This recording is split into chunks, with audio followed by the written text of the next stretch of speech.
అంతరాయ తిమిరోపశాంతయే శాంతపావనమచించ వైభవం తం నరం వపుషి కుంజరం ముఖే మన్మహే కిమపి తుందిలం మహః వసుదేవసుతం దేవం కంసచాణూరమర్దనం దేవకీ పరమానందం కృష్ణం వందే జగద్గురుం శ్రీకృష్ణం వందే జగద్గురుం. భగవద్బంధువులకు, ఆత్మస్వరూపులకు, సత్యాన్వేషులకు స్వాగతం, సుస్వాగతం. ఎన్నో గొప్ప విషయాలు తెలుసుకుంటున్నాం. వైరాగ్యం ఎలా సాధించాలి, వైరాగ్యం ఎందుకు సాధించాలి, వైరాగ్యం అవసరమా? నిన్నటి వరకు మనం తెలుసుకున్నాం వైరాగ్యం ఖచ్చితంగా అవసరము అనేది. చాలా విషయాలలో చాలా సార్లు తెలుసుకున్నాం. వైరాగ్యం వస్తే తప్ప నిర్వాణానికి మనకు అర్హత ఉండదు అన్న విషయాన్ని తెలుసుకున్నాం. నిర్వాణం రావాలి అంటే మోక్షం. ఈ మోక్షం రావడానికి మనకు ఆటంకం ఏముంటుంది అంటే అర్థము, కామము. అర్థము అంటే డబ్బు సంపాదించడము, కామము అంటే కోరికలు. ఈ రెండు కూడా మనకి ఏం చేస్తున్నాయంటే మనకు అడ్డొస్తున్నాయి. అడ్డొచ్చేసి మనం ఏం చేస్తున్నాయంటే నిర్వాణం వైపుకు వెళ్లకుండా చూస్తున్నాయి. చిన్నప్పుడు ఎలాగో ధర్మబద్ధమైనటువంటి విషయాలు నేర్చుకున్నాము, కానీ అందరూ ధర్మబద్ధమైన విషయాలు నేర్చుకుంటారనేటటువంటి గ్యారంటీ లేదు.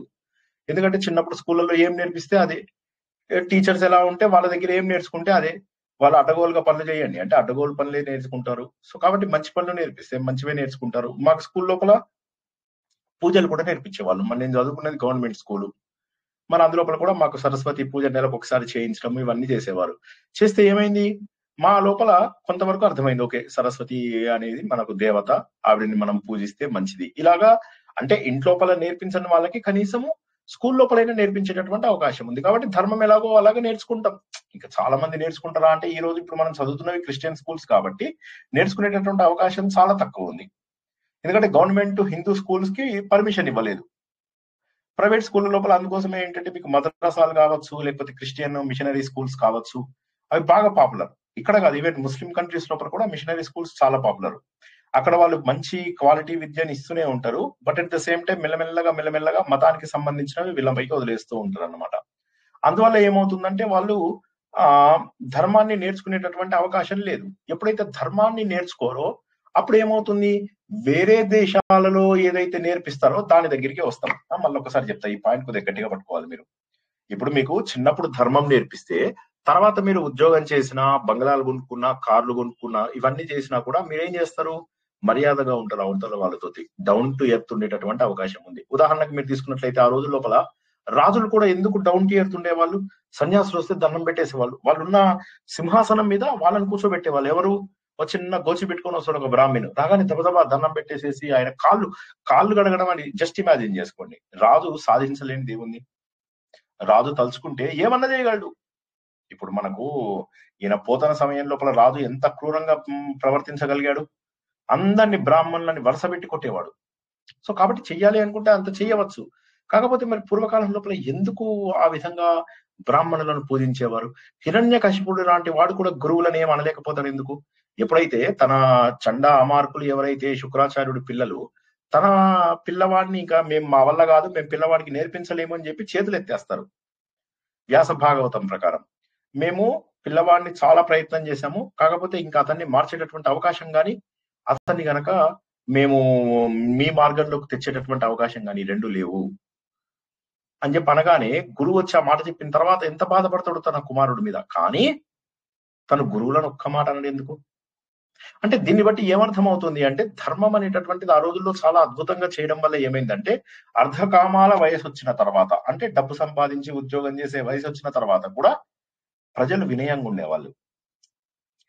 వాళ్ళ లోపల శ్రద్ధగా చేసినటువంటి సుఖాలు సంతోషాలు చక్కగా అనుభవిస్తూనే ధార్మికంగా ఉండేవాళ్ళు. ఒక్కసారి పాయింట్ అందరికి అర్థమైందండి. ఇది అన్నిటికంటే ఇంపార్టెంట్. ఇవాళ చెప్పే వాటన్నిటిలో ఇది ఒకటే ఇంపార్టెంట్. ఒకసారి ఈ పాయింట్ అర్థం కాని వాళ్ళు అడగండి, మళ్ళీ ఏం పర్వాలేదు. నేను అన్న పాయింట్ అర్థమైందా? చాలా సింపుల్ పాయింట్ కానీ చాలా బలమైనటువంటి పాయింట్ ఇది.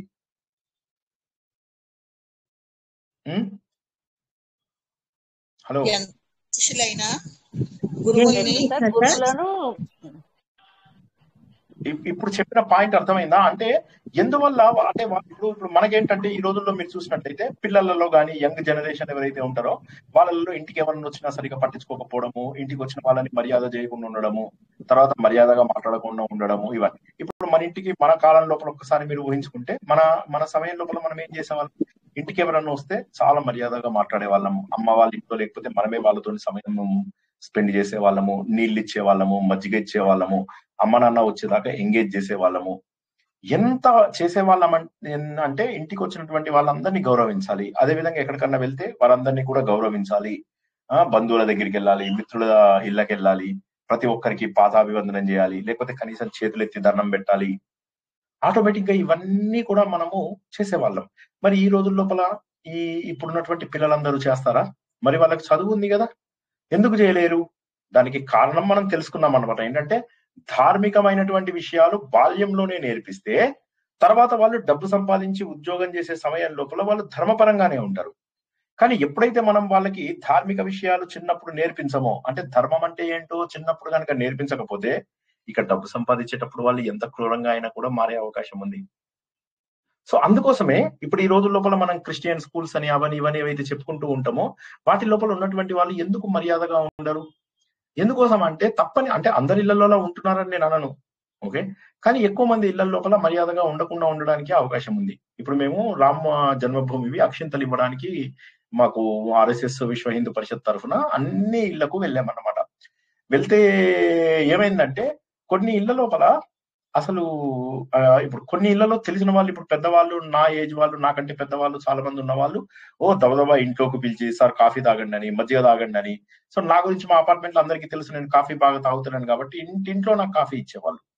సో ఎక్కడికి వెళ్ళినా కూడా చాలా మర్యాద చేశారు.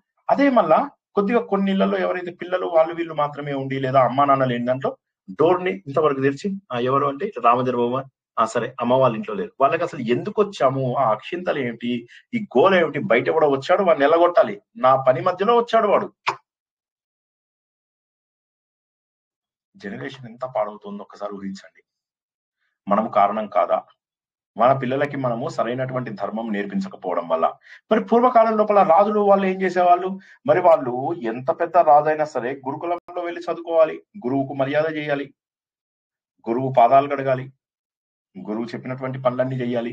గురువు ఇక్కడ ఊడు అంటే అక్కడ ఊడవాలి, అది చెయ్యి అంటే ఏ పని చెప్తే ఆ పని చేసేవాళ్ళు. గురుదక్షిణ అవసరం కూడా ఉండేది కాదు, కావాలంటే తీసుకునేవాళ్ళు, లేకపోతే లేదు అసలు. వాళ్ళు గురువుకు ఉండేది పొలం ఉండేది, పొలంని దున్నించేవాడు, అడవికి పోయి కర్రలు తీసుకురావాలి, తీసుకొచ్చేవారు, ఆహార పదార్థాలు తీసుకురావాలి, తీసుకొచ్చేవాళ్ళు. ఈమెనేమో తన పిల్లలతో సమానంగా అందరినీ కూడా చూసుకునేది గురుపత్ని. సో ఈ విధంగా మనము ఏమి గ్రహించామంటే ఆ రోజుల లోపల ధర్మబద్ధమైనటువంటి జీవితం గురుకులం నుంచే ప్రారంభమైంది.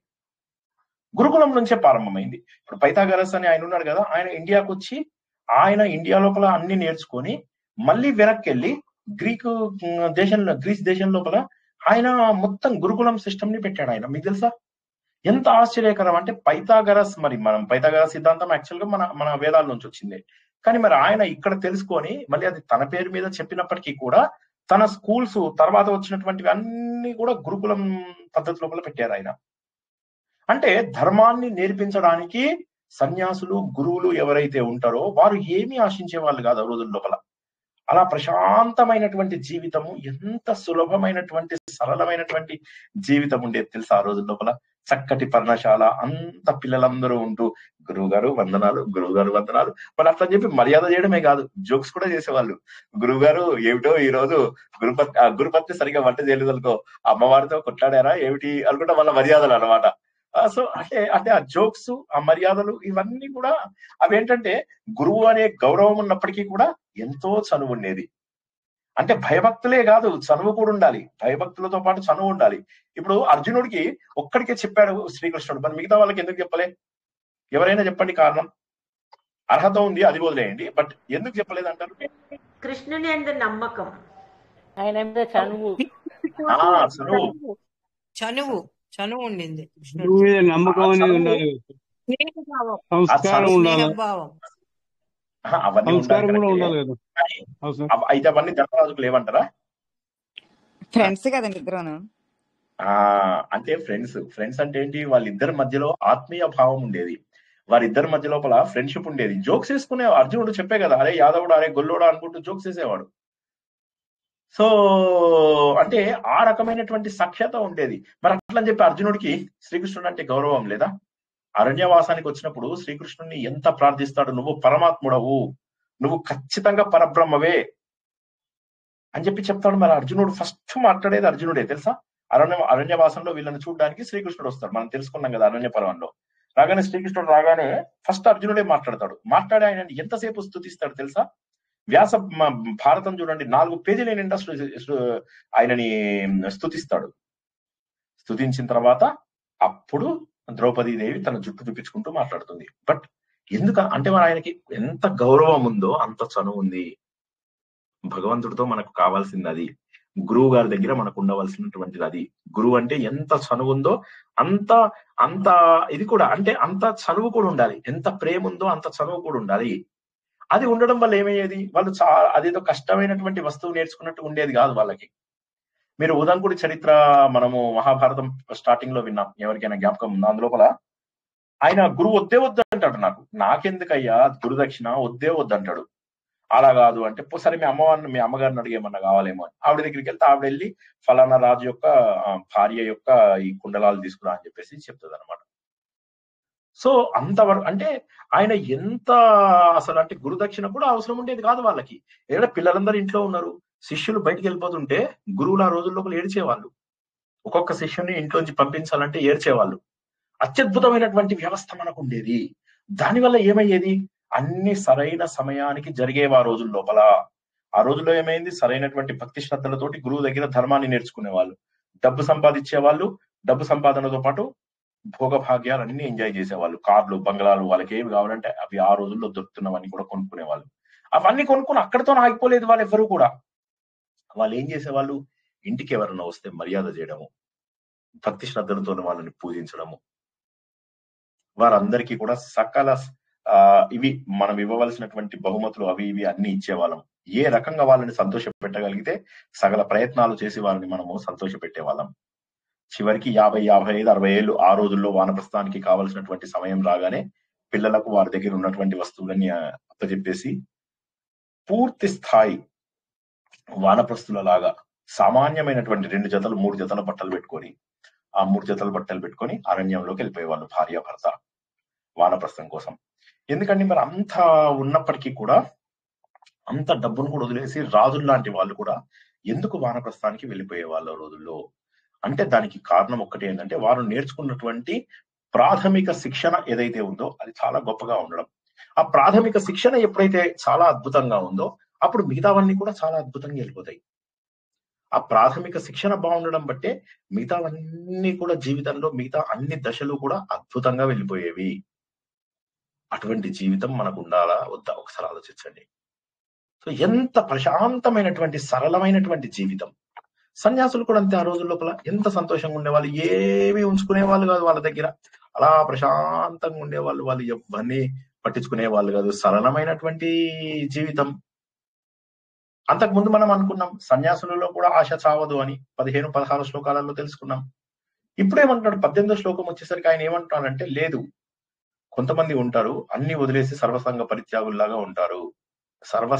సంగము అంటే అందరినీ వదిలేసినటువంటి వారు, అన్నిటినీ వదిలేసినటువంటి వారు, వస్తువులని గాని మనుషులను గాని అన్నింటినీ వదిలేసినటువంటి వాళ్ళు ఉంటారు. మరి వాళ్ళు ఎలా ఉంటారు?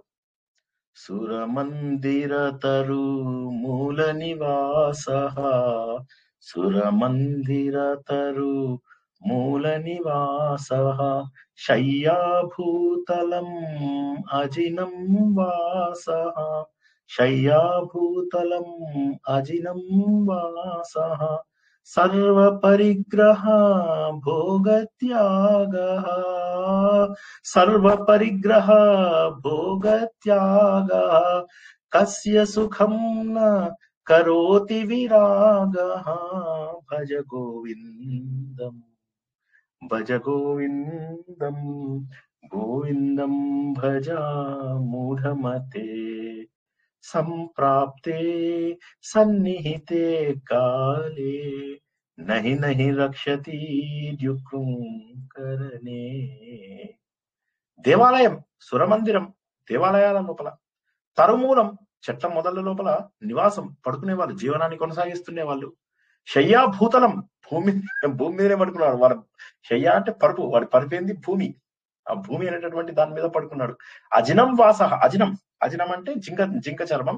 సరే, సాధారణ వస్త్రం అని చెప్పేసి అనుకుందాం మనం. అజినం అంటే ఆ రోజుల్లో జింక చర్మం మంచిదే, అంటే చనిపోయిన జింకల యొక్క చర్మాన్ని వాడేవాళ్ళు, జింకలను చంపి చర్మాన్ని తీసుకునే వాళ్ళు కాదు. సో అటువంటి జింక చర్మాన్ని వాళ్ళు వేసుకునేవాళ్ళు. వేసుకుని వాళ్ళు ఏం చేశారు, సర్వ పరిగ్రహం, అన్ని సంపాదించడం అన్ని కూడా వదిలేశారు, భోగాసక్తిని వదిలేశారు, ఆ భోగాల యొక్క త్యాగం చేసేశారు వాళ్ళు. ఏ భోగము మాకు అవసరం లేదు, మాకు ఇంకా ఏవి కూడా అవసరం లేదు. అలాంటప్పుడు వాళ్ళకి ఇంకా ఏ విధమైన వాళ్ళకి వైరాగ్యం ఎందుకు ఆనందంగా కనిపించదు, ఎందుకు వైరాగ్యం సుఖం ఇవ్వదు? ఎందుకంటే అంటే వైరాగ్యం చాలా సుఖం ఇస్తుంది అని ఇక్కడ మీనింగ్. అంటే చక్కగా చెట్టు కింద పడుకుంటున్నారు, జింక చర్మం కట్టుకొని హ్యాపీగా ఉన్నారు, టెంపుల్స్ లో పడుకుంటున్నారు, భూమి మీద నేల మీద చక్కగా పడుకుంటున్నారు. ఏముంటది ఇక వాళ్ళకి ఎందుకు సుఖం ఉండదు? అంటే ఆలోచించాల్సినటువంటి వస్తువులు ఏవి వాళ్ళ దగ్గర లేవు, టెన్షన్ పడాల్సినటువంటివి ఏమీ లేవు. పిల్లలు, డబ్బు, వస్తువులు, బంగ్లాలు, కార్లు, నువ్వు ఈ బిట్టు కొన్నావా, ఆ బిట్టు కొన్నావా, ఎంత కొన్నావు, నేను ఇంత కొన్నా, ఇగో నా బంగారం ఇంత మంచిది, నా బంగారం అంత మంచిది. ఈ విధంగా ఆడవాళ్ళు మగవాళ్ళు మాట్లాడుకుంటూ ఉంటారు. ఆడవాళ్ళ సంభాషణలు వేరు, మగవాళ్ళ సంభాషణలు వేరు. అలా వస్తువులను పోగు చేసుకుంటూ ఉంటారు. ఎన్ని వస్తువులని నువ్వు కొన్నావని కాదు, అందులో ఎన్ని వస్తువులను నువ్వు నిజంగా మనస్ఫూర్తిగా ఉపయోగించుకోగలిగావు,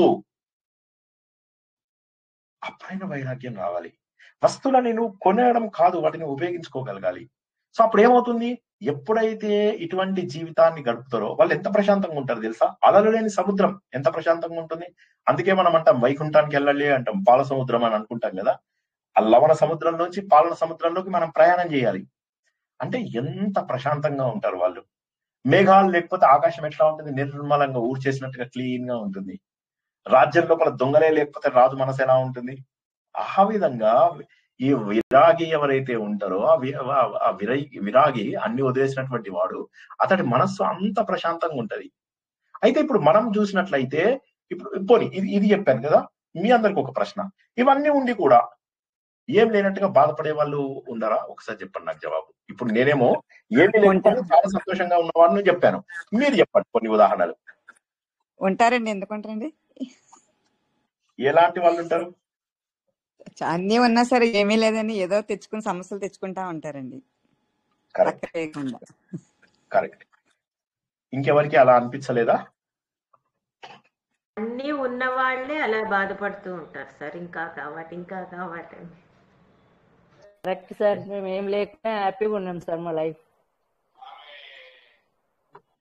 ఓకే, మీకు సొంత ఇల్లు లేదా? అంటే ఊర్లో ఉన్నప్పుడు ఉంది సార్, 700-1500తోనైనా మేము అట్లా పిల్లలు చదివించుకుంటా కొంచెం హ్యాపీగానే ఉన్నాం సార్, లేదు అనేది ఫీలింగ్ లేకుండా. సో అన్ని ఉండి కూడా బాధపడుతున్న వాళ్ళు ఉంటారా, ఉండరా? దానికి జవాబు ఇంకెవరైనా చెప్పగలరా? సంతృప్తి లేకుండా సార్ ఆ శాతం ఎక్కువ సార్. అన్ని ఉండి బాధపడుతున్న వాళ్ళే ఎక్కువ శాతం ఉన్నారు, తృప్తి లేని వాళ్ళే ఎక్కువ మంది ఉన్నారు సార్. అదే ప్రాబ్లం ఇప్పుడు. ఇంకా ఇంకా కావాలనుకునే వాళ్ళు ఎక్కువ సార్. అసలు ఉన్నది సరిపోదు, ఇంకా ఏదో కోట్లు ఎన్ని కోట్లు సంపాదించినా ఇంకా సంపాదించాలి అని తృప్తి లేదు. కరెక్ట్. కాబట్టి ఏమవుతుందంటే చిన్న కారు కొంటే మళ్ళీ పెద్ద కారు కొనాలి, ఆ పెద్ద కారు కావాలి, ఇంకా తర్వాత ఇంకో నెక్స్ట్ ఇంకా అదే it's an ongoing process వాళ్ళకి, there is no end. Correct. దీనికి మనం ఒక ఉదాహరణ చెప్పాం, జ్ఞాపకం ఉందా? చాలా రోజుల కింద ఉదాహరణ చెప్పాను నేను. ఏంటంటే ఒక కార్ దిగాడు, ఒక బిజినెస్ మ్యాన్ ఒక కార్ దిగాడు. ఆయన కార్ దిగేటప్పుడు కార్ ఎక్కేటప్పుడు ఎట్లా అంటే డ్రైవర్ ఇలాగా తలుపు తెరుస్తాడు. ఓకే, కోటి రూపాయల కారు అది, 2 కోట్ల రూపాయల కారు. ఈయన వేసుకున్నటువంటి సూటే ₹1,00,000 ఉంటుంది. ఆయన చేతిలో ఉన్న బ్రీఫ్ కేసు ఫారిన్ ది, చాలా కాస్ట్లీ. వేసుకున్నటువంటి వాచ్ ₹10,00,000 ఖరీదైన వాచ్. ఓకే, ఆయన బూట్లు ఇంకా అసలు మంచి ఎక్స్పెన్సివ్ బూట్లు, ఎక్స్పెన్సివ్ వస్తువులు. ఆయన రాగానే దవదవ డ్రైవర్ తలుపు తెరుస్తాడు, ఈయన లోపల వెళ్ళి కూర్చుంటాడు. బోర్డు మీటింగ్కి వెళ్తాడు, టెన్షన్ గా ఉంటాడు, ఎవరైనా మాట్లాడిస్తే భయపడుతూ ఉంటాడు, అన్ని భయపడుతూ ఉంటాడు. ఇంటికి వస్తే భార్య భయపెడుతూ ఉంటుంది, ఆఫీస్ లోపల ఈయన అందరినీ భయపెడుతూ ఉంటాడు, టెన్షన్ గా ఉంటాడు. ఇదే సమయం లోపల బయట నుంచి ఒక వ్యక్తి సైకిల్ మీద చొక్కా కూడా లేకుండా ఓ అనుభవించు రాజా అనుభవించ రాజా పుట్టింది అనుకుంటూ ఒకడు సైకిల్ మీద ఆనందంగా వెళ్ళిపోతూ ఉంటాడు. చొక్కా కూడా సరిగ్గా ఉండదు, ప్యాంటు సగం చిరిగిపోయి ఉంటుంది కాళ్ళ దగ్గర నుంచి. సో కాబట్టి ఏంటంటే ఈ వస్తువులతోనే ఆనందం వస్తుంది అనుకోవడం అనేది మూర్ఖత్వం. దానివల్ల టెన్షన్, అతనికి ఇప్పుడు బోర్డు మీటింగ్ లో ఎవరేమంటారో తెలియదు, ఏ రకమైనటువంటి మేజర్స్ తీసుకోకపోతే పక్కన మన కాంపిటీటర్స్ ఎలా ఉంటారో తెలియదు. ఈ బాధలన్నీ కూడా ఆయనకు మనసు లోపల ఉన్నాయి. కాబట్టి ఒక్కసారి ఆలోచించండి, ఇటువంటి విరాగి ఎవరైతే ఉన్నాడో వాడు ఎంత పుణ్యాత్ముడు. మనం 15-16 శ్లోకాలలో తెలుసుకున్నప్పుడు ఏందో వాళ్ళలో కూడా ఆశ సావదు అని అనుకున్నాం. కానీ ఇప్పుడు ఏంటంటే మనకు ఒక పాజిటివ్ యాంగిల్ చూపిస్తున్నాడు. ఒక్కసారి వాళ్ళని ఊహించుకోండి, అతను ఎంత ఆనందంగా ఉన్నాడు. మనం ఏంటంటే ఏదో సుఖాల యొక్క అనుభూతి కోసం అని చెప్పేసి మనం ఇలా పరుగులు పెడుతూ ఉన్నాం. మనము ఎండమావుల లోపల నీళ్లు వెతుకుతూ అలా వెళ్తున్నాం అన్నమాట. అవన్నీ మనకు సంతోషాన్ని ఇస్తున్నాయా?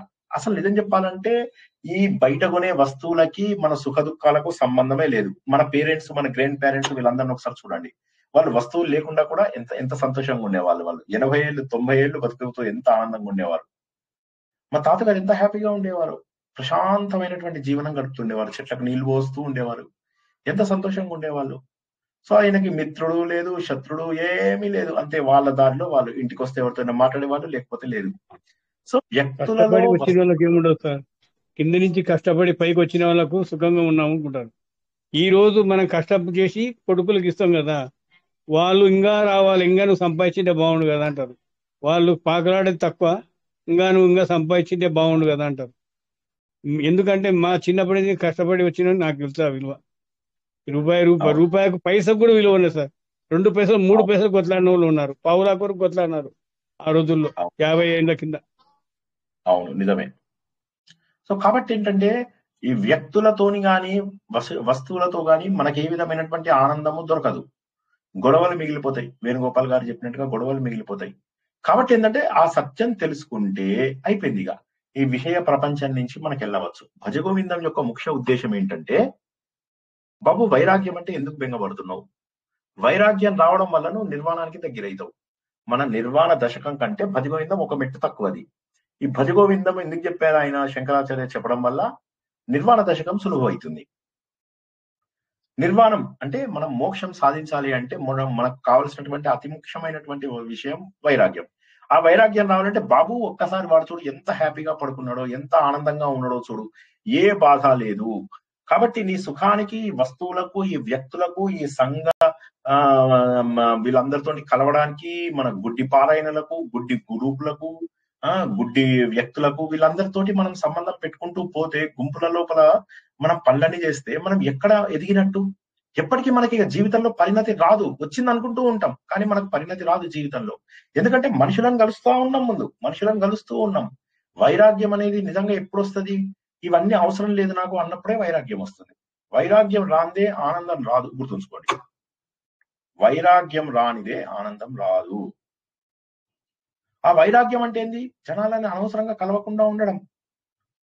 అది మనము అలవాటు చేసుకోవాలి. కాబట్టి ఏంటంటే త్యాగే సర్వేషాం సుఖం భవేత్. అన్ని త్యాగం చేయి, అన్ని త్యజించు, అన్ని వస్తువులు వదిలేసాయి, అప్పుడే సుఖం అనిపిస్తుంది, అప్పుడే ఆనందంగా ఉండగలుగుతావు.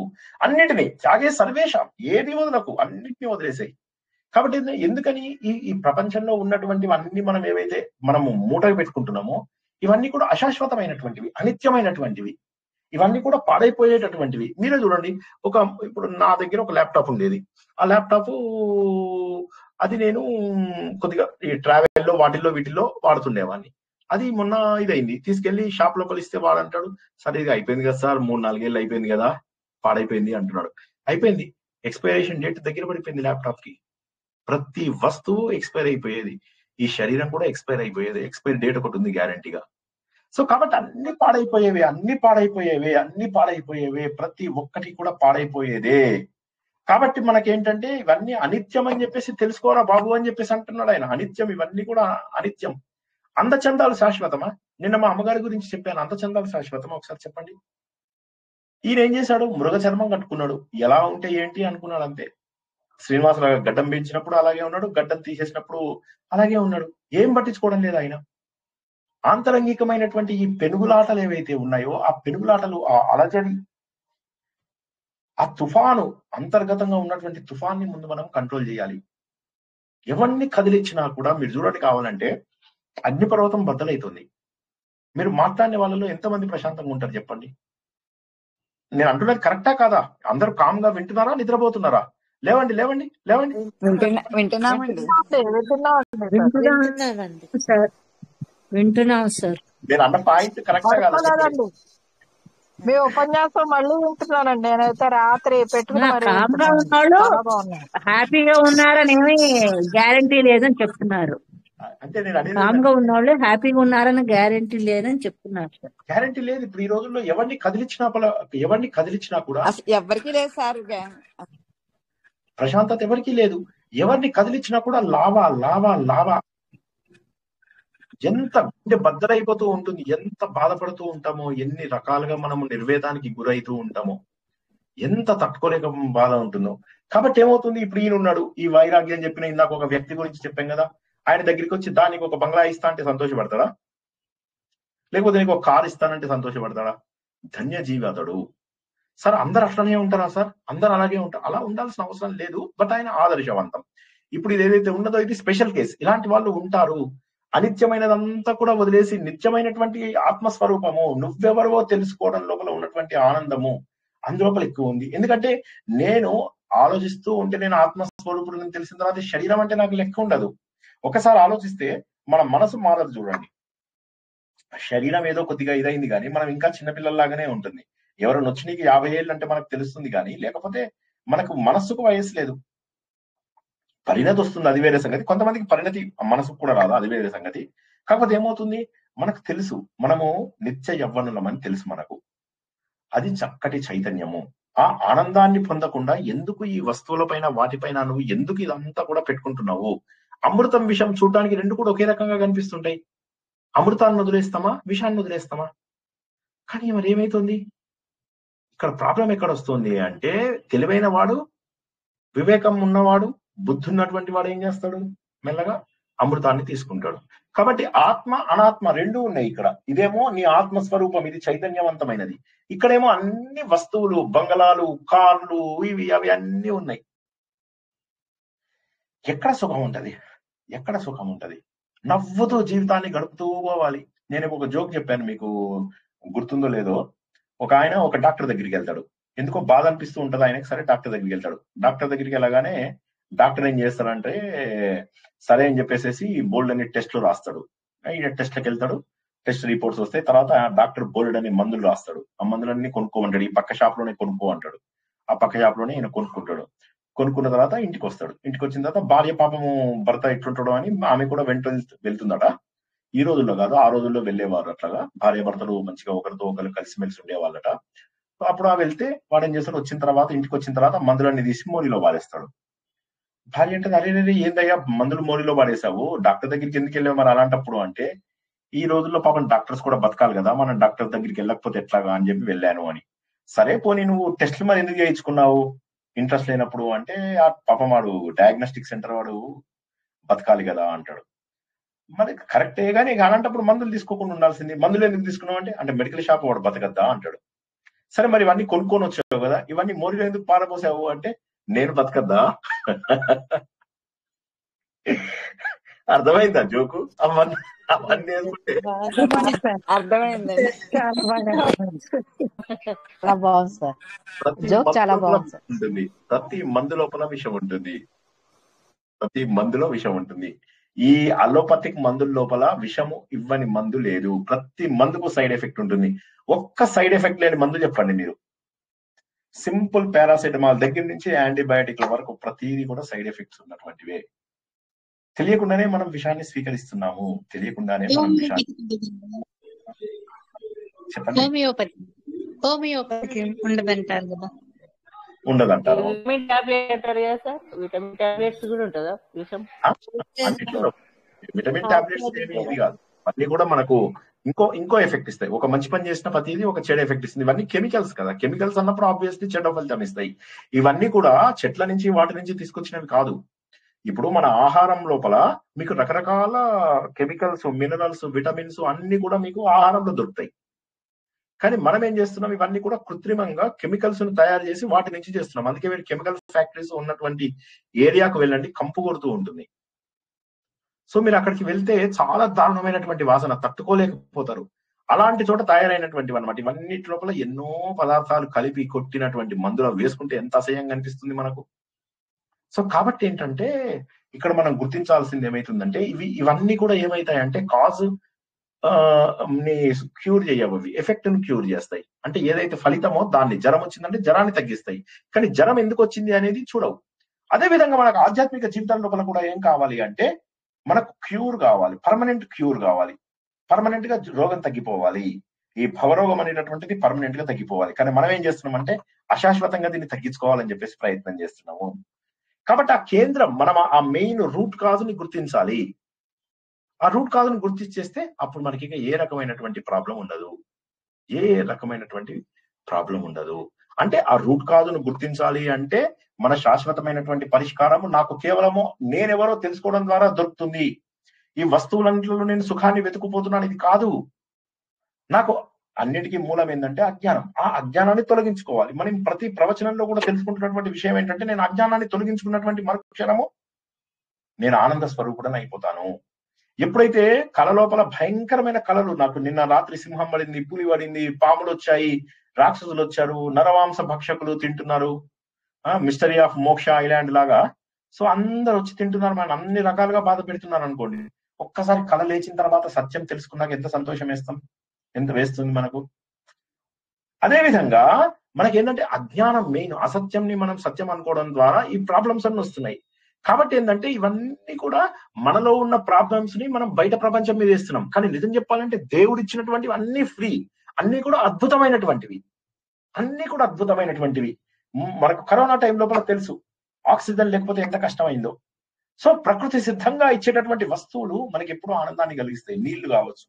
నీరు కావచ్చు, ఫలం సంపద కావచ్చు, చక్కటి విశాలమైనటువంటి సారవంతమైనటువంటి భూములు, చక్కగా పంటలు పండే భూములు, ఈ పంటలు పండడం కోసం సరైనటువంటి ఋతువులకు తగ్గటువంటి జీవితము. ఒక్కసారి ఊహించుకోండి, దేవుడు ఏమి ఇవ్వలేదు, మనం కావాలనుకున్నావా ఏమి ఇవ్వలేదు. ఈ ప్రపంచంలో అందరూ సంతోషంగా ఉండడానికి దేవుడు ఇచ్చాడు. కొద్ది మంది స్వార్థం వల్ల ప్రపంచం అంతా నాశనం అవుతుంది. కొద్దిమంది స్వార్థం వల్ల ఏమైతుంది, ఇప్పుడు ఈ రోజులలో కొద్దిమంది స్వార్థం లేదు, ప్రతి ఒక్కరు స్వార్థపరుడుగా తయారైపోయాడు. నేను బాగుంటే చాలు, నా కుటుంబం బాగుంటే చాలు. అంతెందుకు, నేను ప్రవచనాలు వెళ్ళే కొత్త లోపల నేను సుందర చైతన్య గారి ప్రవచనాలకు బాగా వెళ్తుండేవాడిని. ఇంకా కొంతమంది ఉన్నారు, వాళ్ళ గురించి వాళ్ళ పేరు చెప్పాలన్నా కూడా నాకు అసహ్యము. అటువంటి వాళ్ళతో యాత్రలకు కూడా వెళ్ళాను నేను. సో అలాంటి వాళ్ళదైతే అసలు వాళ్ళని ఇంకా ఈయనవి కనీసం కొంతవరకు బాగుంటాయి. ఆ ప్రవచనాల లోపల ఈ సుందర చైతన్య గారి బయట ఫైనల్ డే నాడు ఒక చిన్న మంత్రమో ఏదో అది ఇస్తారన్నమాట. దాన్ని ప్రసాదము అంటారు. అంటే మనం చదివినటువంటి ప్రవచనం యొక్క ఒక చిన్న పేపర్ ముక్క ఎవరో ఇస్తారు, ఎవరో భక్తులు ప్రింట్ చేస్తారన్నమాట. అది తీసుకోవడానికి ముసలి వాళ్ళతో సహా పోటీ పడి అందరికి ఇస్తున్నారు. ఆ ఇవ్వడానికి బోలెడంత మంది వాలంటీర్స్ ఉన్నారు. తోసుకుంటూ 3-4 లాగేసుకుంటున్నారు ఆడవాళ్ళు. ఒక్కొక్కరికి ఒక్కటే కదా, ఎందుకంటే ఎవరికో ఇస్తే నువ్వు చదువుతావా ఫస్ట్ చెప్పు, నేను ప్రామిస్ చెప్తున్నాను. అందులోపల చదివే వాళ్ళే లేదు అసలు. అందులో ఏదో జ్ఞానం రాస్తారు, ఆ జ్ఞానం చదివే వాళ్ళు ఎంతమంది? ఎవ్వడు చదవడు. హడావిడి 3-4 తీసుకుంటే వెనకున్న వాళ్ళ సంగతి ఏంటండి? బఫేలో తింటున్నప్పుడు పూరీలు చేసినా వడలు చేసినా వేడివేడిగా ఉంటాయి, అవి వేరేడికి దొరకకుండా తినేసుకుంటారు. కొంతమంది ఇళ్ళకి పట్టుకుపోతూ ఉంటారు, వేరేడికి ఎవరికి దొరకవు. ఎంత స్వార్థం అంటే ఎంత అసహ్యంగా అయిపోయిందంటే, నాకు దొరికితే చాలు, ఇంకెవరికి దొరకకుండా పోతుంది. ధర్మం లేనటువంటి జీవితము. కానీ భగవంతుడు ఇచ్చిన అందరికీ సరిపోయేలాగా, అందరికీ ఒక్కొక్క రోటీ 2 రోటీలు ఇస్తే అందరికీ సరిపోతుంది. అప్పటికి కొత్త వాయ వస్తుంది, మళ్ళీ అందులో నుంచి మళ్ళీ అందరు తినేటటువంటి అవకాశం ఉంది. రాగద్వేషాలతోని మనం కలుషితం అయిపోయిన తర్వాత ఏమైపోతుందంటే, మనకు దొరకదు, ఎవరికి దొరకదు. మనము చెడైపోవడం కాకుండా ప్రకృతి అంతా కూడా చెడు చేస్తున్నాం. దీనికి కారణం ఏంది? మొన్న మనము ప్రవాహ ఉపనిషత్తులో తెలుసుకున్నాం. మన చుట్టూరుగా ఒక ఆరా తయారవుతుందని, ఒక నెగిటివ్ లేయర్ తయారవుతుంది. ఆ నెగిటివ్ లేయర్ లో ఏమైపోతుంది? ఉదాహరణకి ప్రశాంతంగా వెళ్తుందండి ఒక లైను, ఇందులోకి సడన్ గా ఎవడో అంటాడు టికెట్లు అయిపోయినాయట అంటాడు. అనగానే ముందోడు తోస్తాడు, వెనకోడు తోస్తాడు, తోసుకుంటారు, తన్నుకుంటారు, గుద్దుకుంటారు. ఒకడేం చేస్తాడు, రయ్యని ఇలా మీద నుంచి ఎక్కుకుంటూ ఒకడు వెళ్ళిపోతాడు. అయిపోయిందా? ఒక చెడు ఎంత మందికి చెడు కలిగిస్తుందో చూడండి. అప్పుడు మనము ఆయన బాబాది మనం చదువుకున్న ఒక 6 నెలల కింద 1 year బ్యాక్ బోల్డ్ అంతమంది తొక్కిసలాటలో చనిపోయారు కదా. ఎందుకు చనిపోయారు? చక్కటి అరేంజ్మెంట్స్ ఉన్నాయి, అందులో అసలు ఏం ప్రాబ్లం లేదు. వాళ్ళు అరేంజ్మెంట్స్ చెయ్యక కాదు, మంచి పాత్ వేసి ఇచ్చారు, అవి ఇచ్చారు, ఇవి ఇచ్చారు. ఎవరో ఒక చెప్పారు, స్వామీజీ నడిచెళ్ళినటువంటి ఆ మట్టిని నెత్తినేసుకుంటే మంచిదని ఎవడో అన్నాడట. జనాలందరూ ఆయన వెళ్ళిపోయిన తర్వాత మట్టిని నెత్తిన వేసుకోవడానికి పోరాటం చేసేసేసి ఆ నెత్తిన వేసుకోవడం లోపల ఒకరినొకరు చంపేసుకున్నారు. పుష్కరాలకి నువ్వు ఫస్ట్ రాత్రే వెళ్ళకపోతే నువ్వు చచ్చిపోతావు అన్నట్టుగా ఒక ప్రవచనకర్త చెప్పేశాడు పాపాత్ముడు. దానివల్ల ఎంతమంది చచ్చిపోయారు? వాడు వచ్చి బాధ్యత తీసుకుంటాడా ఇవాళ చెప్పండి? నంగిల్లాగా మాట్లాడే విధవలే గాని ఇంతమంది ప్రాణాలు పోయారు, ఇంతమంది కుటుంబాలలో నీ పిచ్చి ప్రవచనాలు కల్లోలం కల్పించాయి. అదే పాపం గరికపాటి లాంటి మహానుభావులు ఆయన ఏమంటారు? ఎందుకండి అది శుభ్రంగా ఇంట్లో స్నానం చేయండి చాలు, వెళ్ళి నీటిని మురికి చేస్తారు. ఆయనకు తెలుసు జనాలు ఏం చేస్తారో ఆయనకు తెలుసు. పోయి ఇప్పుడు ఆ నీళ్ళని మీరు కూడా మురికి చేస్తారా? ఏమిటండి ఎక్కడున్నా స్నానమే. మీరు విజయవాడలో ఉన్నారంటే మీకు ఇంట్లో వచ్చే ప్రతి నీరు హ్యాపీగా బాత్రూమ్ లో స్నానం చేయండి. కరెక్టే కదా, అది యాక్చువల్ గా కృష్ణానీరే, ఏదైనా కృష్ణానీరే. అంటే ఇదేంటంటే నాకు పుణ్యం, ఏం పుణ్యం? పుణ్యం అంటే ఏముంది? ఇవాళ ఇంత మాత్రం బతుకుతున్నామంటే అది పుణ్యమే కదా. ఇలాగ రాగ ద్వేషాలతోని ప్రకృతి అంతా కలుషితం. ఎవరు చేస్తున్నారు? అందరూ చేస్తున్నారు. ప్రతి ఒక్కళ్ళు ఎవరైతే గురుస్థానంలో ఉన్నారో వాళ్ళు తప్పే చేస్తున్నారు, ఎవరైతే శిష్యుడి స్థానంలో ఉన్నారో వాళ్ళు తప్పే చేస్తున్నారు. కాబట్టి ఏమైతుందంటే ప్రకృతి అంతా కూడా మనందరికి ఏమనిపిస్తుందంటే, బాబా దేవుడా తీసుకెళ్ళిపోనన్ను. పెళ్ళైన మగవాళ్ళు ఎందుకు ఎక్కువ రోజులు బతుకుతారండి? ఎవరైనా జవాబు చెప్పండి. పెళ్ళైనటువంటి మగవాళ్ళు ఎక్కువ రోజులు ఎందుకు బతుకుతారు? ఎవరైనా జవాబు. పెళ్ళైన మగవాళ్ళు క్షేమం కోరుకుంటూ ఇంట్లో ఆరోగ్యంగా అన్నం వండి పెడుతుంది కదా, తృప్తిగా తినాలి అని. ఇంకా అందరూ అంతేనా? అదేనా జవాబు? అసలు జవాబు సార్ మీరు నెగిటివ్ గా అడుగుతున్నారా పాజిటివ్ గా అడుగుతున్నారా నాకు తెలియదు.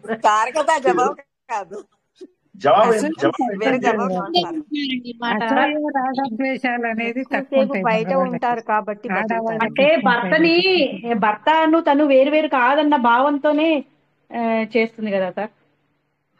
అచ్చా, అలా ఉంటారు. పెళ్ళైన మగవాళ్ళు ఎక్కువ రోజులు ఎందుకు బతుకుతారో తెలుసా? యాక్చువల్ గా చెప్పాలంటే ఎక్కువ బతకరు.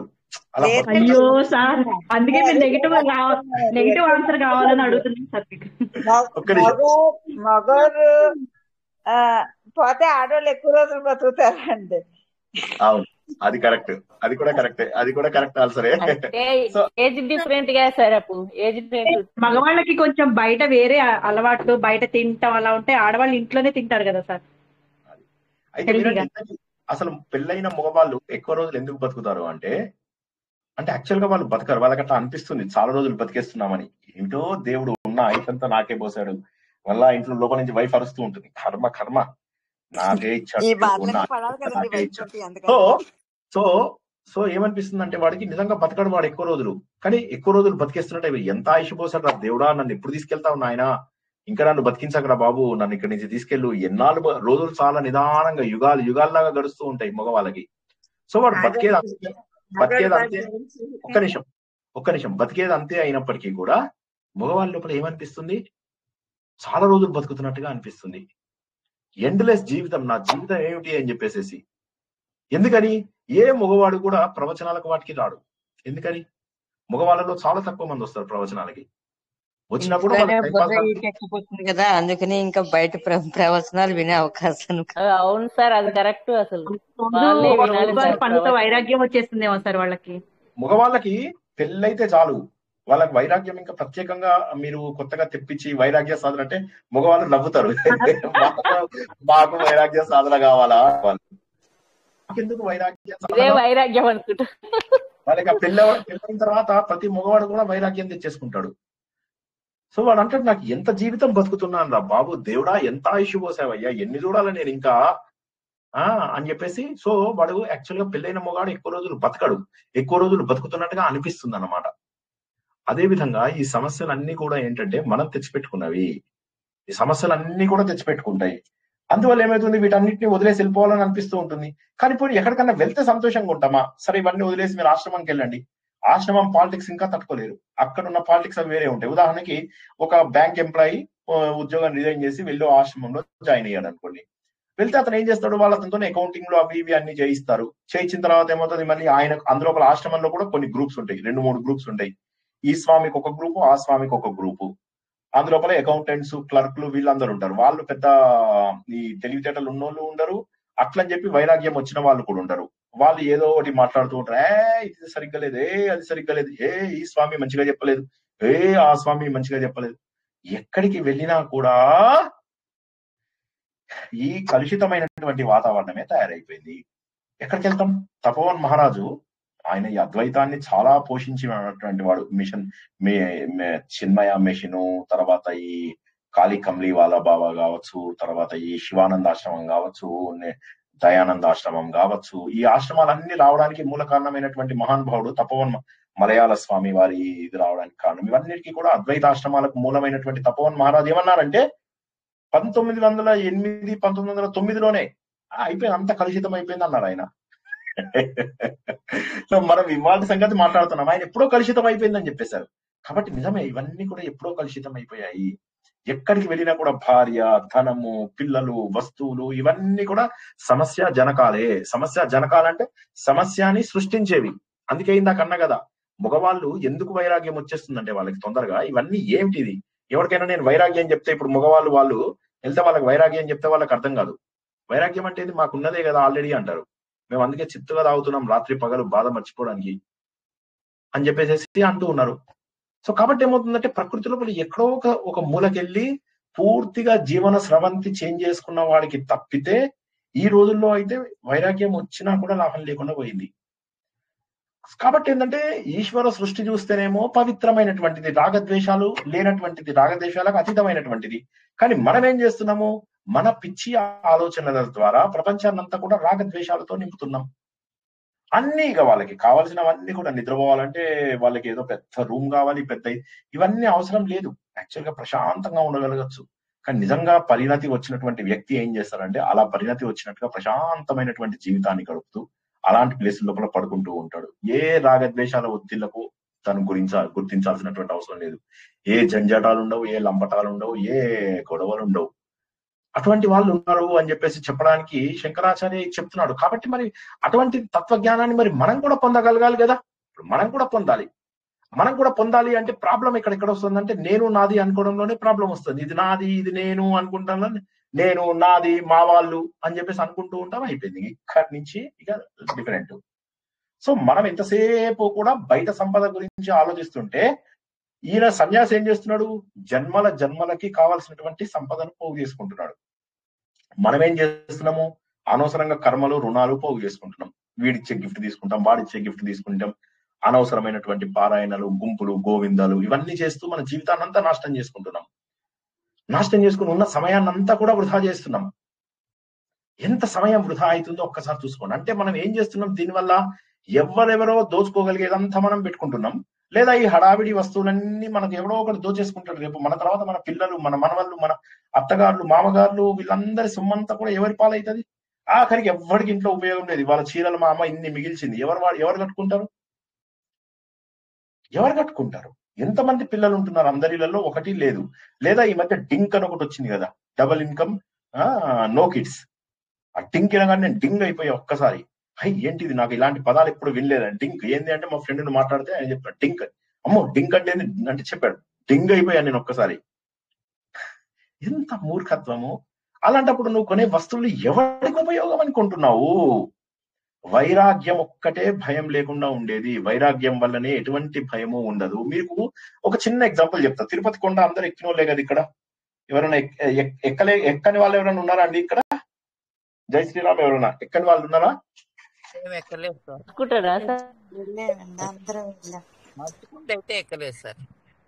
సో ఈ కొండ ఎక్కేటప్పుడు మీరు కొద్ది దూరం వెళ్ళిన తర్వాత మీ వాచ్ కూడా బరువే అనిపిస్తుంది, మీ ఈవెన్ వాటర్ బాటిల్ కూడా బరువే అనిపిస్తుంది మీకు. సో మీరు కొండెక్కేటప్పుడు కానీ ఇంకేదన్నా ట్రెక్కింగ్లు అవి చేసేటప్పుడు, ఇంకెక్కడైనా మీరు ఇంకా టఫ్ ట్రెక్కింగ్లు అవి వెళ్ళేటప్పుడు ఏమనిపిస్తుంది అంటే మీకు ఆక్సిజన్ కూడా తగ్గిపోతుంది. పైకి వెళ్ళినా కొద్దీ మీకు ఏమనిపిస్తుంది, ఒక్కొక్క వస్తువు వృధా అనిపిస్తుంది, అన్ని వస్తువులు పడేయాల్సి వస్తుంది. ఆ బరువును దింపేదాకా కూడా మీరు ప్రశాంతంగా ఉండేటటువంటి అవకాశం లేదు. వయసు పెరిగినా కూడా అనిపిస్తుందండి. వయసు పెరిగినప్పుడు ఎప్పుడైతే మనలో ఓపిక పోయిందో ఈవెన్ చిన్న ఫోన్ కూడా పట్టుకోలేకపోయేటంత అవుతుందండి. పట్టుకోలేకపోతాం. కాబట్టి ఏంటంటే బరువు తగ్గించుకోవాలి. ఈ జీవన యాత్ర లోపల బరువు తగ్గించుకోవాలి. ఆ బరువు తగ్గించకుండా నువ్వు ఇప్పుడు పెద్ద పెద్ద ప్రయాణాలు చేసి పెద్ద పెద్ద బ్యాగులు పట్టుకొని కొండల లాంటి బ్యాగులు తెచ్చుకుంటారు కొంతమంది. అయ్యా బాబోయ్, చూస్తే ఆశ్చర్యపోతుంది. నేను చెప్తాను, ఒక చిన్న భుజం మీద వేసుకునే బ్యాగ్ ఉంటుంది కదా, ఒక్క బ్యాగ్ వేసుకొని రమ్మని అంటాను.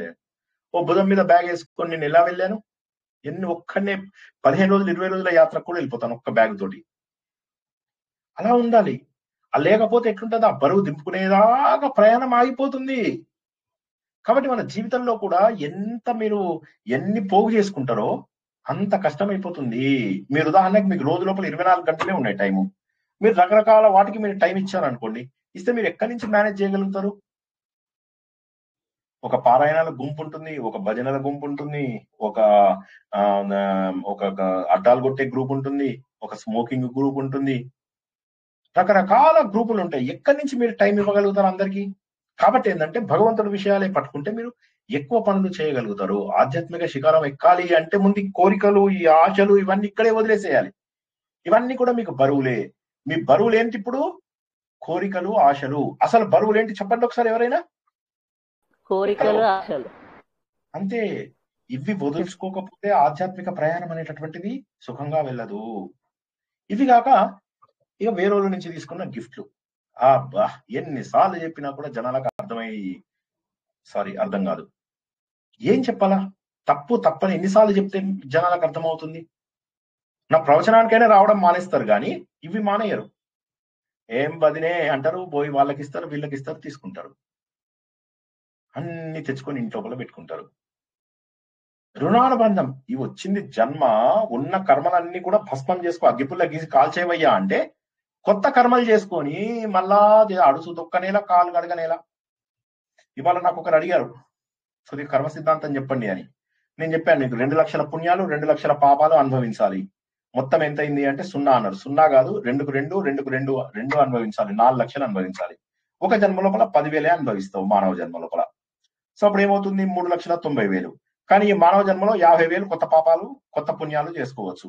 అప్పుడు పోయి 390 + 50 4,40,000 అయింది.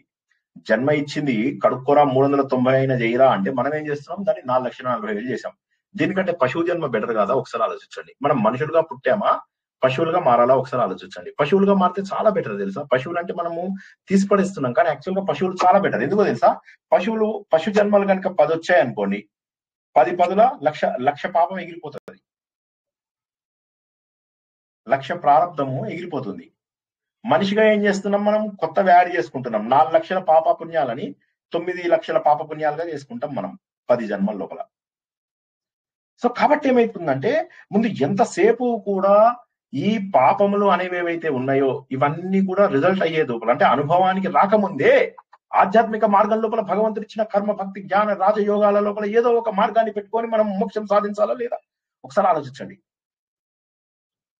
Clear cut. ఇక్కడ ముందు ఉన్నది ఆ పాపం మెటీరియలైజ్ అయ్యే లోపల, మళ్ళీ అది మూట కట్టుకొని మళ్ళీ అనుభవించే లోపల ముందు వదిలేసేయండి. ఇంకా మళ్ళీ ఎన్ని జన్మలు కావాలి అని చెప్పి శంకరాచార్య చెప్తున్నారు. మనిషి జీవనయాత్ర కావాల్సిన ఎంత సింపుల్, రోటి కప్పడం మకాన్ చాలు సరిపోతాయి. ఎలాగో భగవంతుడు ఎక్కడో ఒక చోట ఫుడ్ పెట్టిచ్చేస్తాడు, అదే పెద్ద ప్రాబ్లం కాదు. కొన్ని కోట్ల జీవరాశులు ఉన్నాయి, ఎక్కడో ఒక చోట పడుకుంటాం, ఎక్కడో ఒక చోట ఉంటాం. ఎన్ని వస్తువులు ఉన్నాయి అనేది నీకు ఆనందం కలిగించదు. ఆ వస్తువులలో నువ్వు నిజంగా ఎన్ని వస్తువులను ఉపయోగిస్తున్నావు, ఎన్ని వస్తువులను ఉపయోగించడం లేదు. ఇది కాకుండా ఇంకొక రకంగా కూడా చెప్పాలంటే అసలు నువ్వు ఆ వస్తువులలో ఎన్ని వస్తువులు ఉపయోగించుకోకుండా ఆనందంగా ఉన్నావు అంటే, నేను కొన్నవి 100, కానీ నేను 5 వస్తువులను వాడుతున్నాను, ఆనందంగా ఉన్నాను అంటే 95 వస్తువులు వేస్ట్ అని చెప్పి తెలుస్తుంది. ఇది నేను కథగా కూడా చెప్పాను, జ్ఞాపకం ఉందా? ఆయన సోక్రేట్స్ అరిస్టాటిల్, ఆయన ఒకసారి ఒక చోటుకి వెళ్తే వజ్రాల ఎగ్జిబిషన్కి వెళ్తారు అనమాట. వెళ్తే అందరూ ఆశ్చర్యపోతారు, ఆయన చూసి ఏంటి ఇక్కడికి వచ్చావని. చాలాసేపు అయింది వచ్చి, నువ్వు ఏంటి నిన్ను చూస్తున్నావు, ఏంటి ఇవన్నీ బాగా డీటెయిల్ గా చూస్తున్నావు అంటే, నాకు ఏవేవైతే ఇవన్నీ జనాలు ఎందుకు ఇంత డబ్బు స్పెండ్ చేస్తారో, ఇంత టైం స్పెండ్ చేస్తారో చూద్దామని వచ్చాను. ఇప్పుడు నాకు అర్థమైంది, నేను జీవితంలో ఏం కోల్పోలేదని నాకు అర్థమైంది అని అన్నాడు అన్నమాట. ఈ కథ ఆల్రెడీ మనం చెప్తున్నది.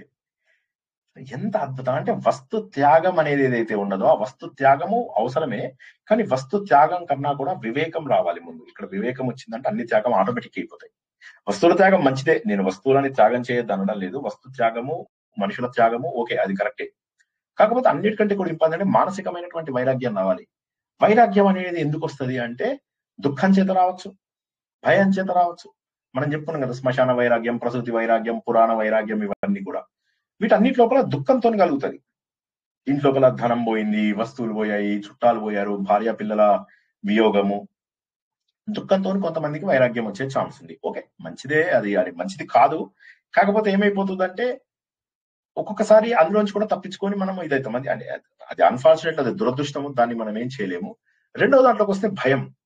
భయం అనేది ఏంటంటే వీడేమంటాడో వాడేమంటాడో, సార్ మీరు ఇట్లా వీళ్ళ పెళ్లిళ్ళకు వాళ్ళ పెళ్లిళ్ళకి వెళ్ళొద్దంటారు కదా సార్, ఏమనుకుంటారు జనాలు అని చెప్పేసి అన్నారు. ఈ మాట నాతోనే అన్నారా లేదా అండి మీరు ఇంట్లోపల? దానికి భయపడని వాళ్ళు ఎవరైనా ఉన్నారా అండి? ఒక్కళ్ళు చెప్పండి ఇంట్లోపల. హలో మాట్లాడండి ఎవరైనా. హలో హలో హలో హలో మాట్లాడండి. సార్ వీడేమనుకుంటారో వాళ్ళేమనుకుంటారో అని భయపడకుండా ఉన్న వాళ్ళు ఎవరైనా ఉన్నారా ఇంట్లోపల? లేదు సార్, ఇంకా పరిస్థితి లేదు రావాలి. సార్. ఇప్పుడు వస్తుంది సార్. ఏమన్నా అనుకోని పర్వాలేదు అనుకుంటారు. అంటే దగ్గర వాళ్ళ వరకు వెళ్ళవలసి వస్తుంది సార్. దూరంలో అయితే ఏమనుకున్నా పర్వాలేదు అనిపిస్తుంది. దగ్గర అనేది అసలు లేనే లేదు ప్రపంచంలో. పిల్లలే దగ్గర కాదని చెప్పాను నేను సొంత పిల్లల కంటే మీరు ఎక్కువనా అని చెప్పాను. నేను సొంత పిల్లల వాటికే వెళ్ళొద్దు. నేను పిల్లల పెళ్లిళ్ళు కూడా మీరు ఇంకా ఇవి మానేయండి. ఈ పిచ్చి ఈ కర్మకాండలు ఇవి మానేయండి. మానేసి హ్యాపీగా ఏ రిజిస్టర్ మ్యారేజ్ చేయండి, ఏ గొడవ లేదు. ముందు పెళ్లి సెటిల్ అయ్యాక, పెళ్లి అయ్యాక 10 ఏళ్ళు వాళ్ళు కలిసి ఉంటే అప్పుడు కావాలంటే ఒక శాస్త్రోక్తంగా పిలిపించి చేసుకోండి. ఇప్పుడు అనవసరం ఇవన్నీ. పిల్లల విషయంలోనే వాళ్ళు ఒప్పుకోవాలి కదా సార్. మేము అలా చేయడానికి రెడీగా ఉన్నా ఎదుటి వాళ్ళు ఒప్పుకోవాలి కదా. అదే వాళ్ళకి మీరు కమ్యూనిటీ, అదే చెప్తున్నాను నేను. అంటే ఎదుటి వాళ్ళ నుంచి ఎన్ని రోజుల పాటు భయపడతాం అనేది మీరు గుర్తించాలి. సో అది అంటే మీది పర్సనల్ చాయిసే, దాన్ని నేను బలవంతంగా ఎవరి మీద ఫోర్స్ చేయలేను. కానీ మీకు అది అర్థం కావడం లేదు. అది నా బాధ ఏంటంటే అది అర్థం కావడం లేదు సార్. కొంతమంది పిల్లలు మాత్రం అలాగే అంటారు సార్. ఎందుకు అంటే కొంతమంది పిల్లలకి తెలుస్తుంది సార్, ఈ రోజుల్లో పెళ్లిళ్ళు ఇలా ఉంటున్నాయి, వాళ్ళకి నచ్చితే ఉంటున్నారు, లేకపోతే డైవర్స్ తీసేసుకొని ఉంటారు. అలాంటి దానికి చాలా దారుణంగా ఉంటాయి సార్. ఎంత హంగామా చేసి పెళ్లి అవసరం లేదు సార్. మీరు చెప్తున్నా మీకు చెప్పాను. నెల రోజుల లోపల 40% మంది, నేను చెప్పిన అఫీషియల్ రికార్డ్స్ మీరు దయచేసి గూగుల్ కొట్టి చూసుకోండి. నెల రోజుల లోపల 30-40% పెళ్లిళ్ళు విడాకులకు దారి తీస్తున్నాయి. ఇప్పుడు మా ఇంటి దగ్గర ఒక్కడండి 20 రోజులని పెళ్ళేయండి, అయిపోతుంది. 4 చూసాడు మా పక్కనే మొత్తం మీదండి. కాబట్టి ఏమైపోతుందంటే మనకు వైరాగ్యం, మనం ఎంతసేపు కూడా ఏమనుకుంటాం, మన ఎవరు దగ్గర సంబంధికులు ఎవరు చెప్పండి, దగ్గర సంబంధికులు ఎవరు చెప్పండి, ఒక్కళ్ళు చెప్పండి. మీతో పాటు పైలో ఒక్క వ్యక్తి వాళ్ళ తమ్ముడు పిల్లలు, మా సొంత తమ్ముడి పిల్లలు, మా సార్ వాళ్ళ తమ్ముడి పిల్లలు, వీళ్ళు అంతే. వాళ్ళ దగ్గర అనిపిస్తుంది. అదే తోటి కోడళ్ళు వాళ్ళ ఇక వేరే వాళ్ళు అంటే అన్ని వదిలేసుకున్నారు సార్. ఇక ఇవే ఉంటాయి. ఎక్కువగా కాదు. ఇప్పుడు నేను చెబుతున్నది సొంత పిల్లల విషయమే పట్టించుకోవద్దని నేను చెప్తుంటే, మీరు ఇంకా మీరు ఎవరెవరో పిల్లల గురించి మాట్లాడుతున్నారు. ఎప్పటికీ మార్పు తేవాలి. లేదా నేను చస్తే మీకు మార్పు వస్తుందంటే చెప్పండి, నేను చచ్చిపోతా, మీరు అందరు మారండి సార్. అంతా మాట్లాడదు. కాదు నాకు అర్థం అవ్వట్లేదు. మీరు అంత అంటే ఎందుకు ఈ ఒక్క పాయింట్ అర్థం కావడం లేదు. ఎవరో ఒకటి ఇదయ్యేదాకా ఈ ప్రాబ్లం సాల్వ్ అయ్యేటట్టుగా లేదు. This is not fair. మీకు అర్థం కావడం లేదు. ఇవన్నీ కూడా ఎప్పటికి ఇంకా ఎన్ని రోజులు బంధాలు ఇవి. మెల్లమెల్లగా తగ్గించుకోమని చెప్పినా కూడా ఇంకా మనం ఏంటంటే అది బుర్రలోకి ఎక్కకుండా మనము ఇంకా మనుషులతోని పెట్టుకుంటున్నాం కాంటాక్ట్. తగ్గించుకోండి. అందుకోసం ఆయన ఏమంటాడు తెలితే, దుఃఖం చేత భయం చేత వచ్చేటటువంటి వైరాగ్యం శాశ్వతం కాదు. వైరాగ్యం అనేది కేవలం వివేకంతో మాత్రమే రావాలి. ఇది మనం 1,00,000 సార్లు చెప్పుకున్నాం. ప్రసూతి వైరాగ్యం, శ్మశాన వైరాగ్యం, పురాణ వైరాగ్యం ఇవన్నీ కొద్దిసేపే ఉంటాయి. కానీ మీ అంతటా మీరు ఆలోచిస్తే రాత్రి పగలు ప్రవచనాలు వినండి అని ఎందుకు చెప్తున్నాను నేను? అలా ఉంటే ఇంత కఠినంగా ఉన్నారేందని అంటారు సార్. అది రెండో కేటగిరీ. ఇప్పుడు నేను చెప్తుంది భయం. ఆ భయం అనేది అసలు బయట వాళ్ళని పట్టించుకోవద్దు అని చెప్పినప్పుడు నేను మళ్ళా బయట వాళ్ళ మా గురించి మా మనసులో ఏముంటది సార్ అసలు పబ్లిక్ లో అట్లా పోతే మా మనసు అంతా మొత్తం ఏకాగ్రత ఉంటుంది. ఎవరు అట్లా ఏమైతే పోదు. మనకి ఎందుకు అని ఉండాలి, సార్ ఎవరు ఏమైతే మనకి వాళ్ళని పట్టించుకోకుండా ఉన్నా వీళ్ళు మనల్ని మనతో మాట్లాడడం లేదు, వీళ్ళకి గర్వం ఎక్కువగా ఉంది. అననియండి. నేను ఎన్నోసార్లు చెప్పాను, వేరే వాళ్ళు మన గురించి ఏమనుకుంటారు అనేది మన వ్యక్తిత్వాన్ని దెబ్బతీయకూడదని నేను చెప్పానా లేదా? ఇంతకు ముందు చెప్పండి, దానికి ఎగ్జాంపుల్స్ తో సహా నేను చెప్పాను. మీ గురించి మీకు 80% తెలుసు, మీ గురించి మీకు 80% తెలుసు, మీ తల్లికి తండ్రికి మీ గురించి 70% తెలుసు, మీ పిల్లలకు 60% తెలుసు, మీ భార్యకు 60% 50% తెలుసు, మీ భర్తకు, మీ బయట ఫ్రెండ్స్ కి ప్రాణ స్నేహితులకి మీరు ఒక 30% తెలుసు, మీ చుట్టాలకు వాళ్ళకు మీరు ఒక 10% తెలుసు, నాలాంటి వాళ్ళకి మీరు 1% కూడా తెలియదు, మీ ఇంటి చుట్టుపక్కల ఉన్న వాళ్ళకి మీరు 1-2% కంటే ఎక్కువ తెలియదు. వాళ్ళు ఏమనుకుంటారో వాళ్ళ గురించి ఆలోచిస్తారా మీరు? మీరు 100కు 100% ఆత్మస్వరూపులు. ఎవరేదో అనుకుంటారు అన్నది అనుకోవద్దు. నేను ఇంతకు ముందు కూడా చెప్పాను, మన తప్పు లేకుండా ఎవడైనా ఏమన్నా మన గురించి అంటే మన పాపాలన్నీ వాళ్ళకి వెళ్ళిపోతాయి. ఎంత సులభం తెలుసా? పాపాలను వేరే వాడికి ట్రాన్స్ఫర్ చేయడం అంత సులభం. ఎలాగా? ఇటువంటివన్నీ అన్అకౌంటెడ్ పాపాలని కొన్ని ఉంటాయి అన్నమాట. అవి ఎవరికి ఇవ్వాలో దేవుడికి తెలియదు. అవి ఏం చేస్తుంటారంటే దేవుడు ఇలాంటి వాళ్ళందరికీ అప్పచెప్పేస్తూ ఉంటాడు అన్నమాట.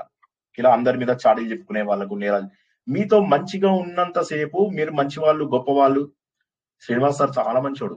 ఇప్పుడు ఇవాళ నిన్నటి వరకు శ్రీనివాస్ సార్ చాలా మంచోడు అంటారు. ఇవాళ నేనేం చెప్పాను, మీకు చుట్టాలతోనే ఉండకూడదు అని. శ్రీనివాస్ సార్ చాలా చెడ్డోడు. ఒకే ఒక్క ఇన్సిడెంట్ ద్వారా మీ అభిప్రాయం మారిపోయిందంటే అది నన్ను ప్రభావితం చేయకూడదు. అర్థమైందా మీకు? ఇప్పుడు నేను చెప్పిన పాయింట్ క్లియర్ గా. అవతల వాళ్ళు ఎలా ఉంటారు అంటే, అవతల వాళ్ళు చిన్న చిన్న వాటికే అభిప్రాయాలు ఏర్పరచుకుంటారు. అటువంటి వాళ్ళ గురించి మనకెందుకు? తుల్య నిందా స్తుతిర్ మౌని అని చదువుకుంటారు, గట్టిగా చదువుతారు పారాయణం. ఎందుకు? గంగల పడేయండి, తీసుకుపోయి గీత పుస్తకాలు ఉంటాయి కదా, నిప్పులలో పడేయండి. పాటించినప్పుడు ఎందుకు ఇవన్నీ? మేము అటెండ్ అయినా మైండ్ లో ముద్రించుకోం సార్, అటెండ్ అయినా గానీ నీటిలో సాంబ్రాణి మీద నీటి బదులు అది ఇంపాసిబుల్ అండి. వెళ్ళి నవ్వకుండా అందరితో కలవకుండా ఉండడం అసలు అసంభవం. అది రావడానికి సన్యాసి అంటే అప్పటి మట్టికి మళ్ళీ 2 రోజులు పాటించాలన్న ఇంట్రెస్ట్ మాత్రం ఉంటుంది సార్. ఆ లైన్ లో వెళ్తాం సార్. అది నేను వెళ్ళాలని అనడం లేదు, మీ ఇష్టం వచ్చినట్టే ఉండండి. కానీ నేను చెప్పేది ఏంటంటే, ముందు అసలు అర్థం చేసుకోవాలి ఫస్ట్. ఇదంతా అంటే వీళ్ళందరూ మీరు శాశ్వతంగా భావిస్తున్నారు. ఇవన్నీ కూడా మీరు శాశ్వతంగా భావించినప్పుడే ఇవన్నీ ప్రాబ్లమ్స్ వస్తాయి. ఇవన్నీ శాశ్వతం కాదు. ఇవన్నీ భగవంతుడు ఏం చెప్పాడు? మనం ఎన్ని లక్షల సార్లు చెప్పుకున్నాను చెప్పండి. భగవద్గీతలో భగవంతుడు 11వ చాప్టర్ లో ఏమన్నాడు? మత్భక్త, మత్పరమ, మత్కర్మకృత్, నిర్వైర, చివరికి సంఘ వివర్జిత. ఎన్నిసార్లు చెప్పుకున్నామండి ఈ మాట, ఎన్నిసార్లు చెప్పుకున్నామండి. వివిక్త దేశ సేవిత్వం 13వ చాప్టర్ లో చెప్పుకున్నామా లేదా? ఎన్నిసార్లు వైరాగ్యం గురించి మాట్లాడుకున్నామండి. అంటే దేవుణ్ణి కూడా నమ్మకుండా నాకు తోచినట్టే చేస్తాను, మా పక్కింటి వాళ్ళు ఏమనుకుంటారు అనే బాధతోటి చేస్తాను. నేను ఎన్నిసార్లు చెప్పాను, 10 ఫంక్షన్కి వెళ్ళే దగ్గర ఒక ఫంక్షన్కి వెళ్ళండి, ఒక ఫంక్షన్కి వెళ్ళే దగ్గర మానేయండి. సింపుల్. ఎవరికి కోపం? నేను చెప్పే కదా, మా అన్నయ్య కూతురు పెళ్లికే వెళ్ళలేదు నేను. చిన్నప్పుడు నా చేతుల్లో పెట్టుకొని పెంచారు.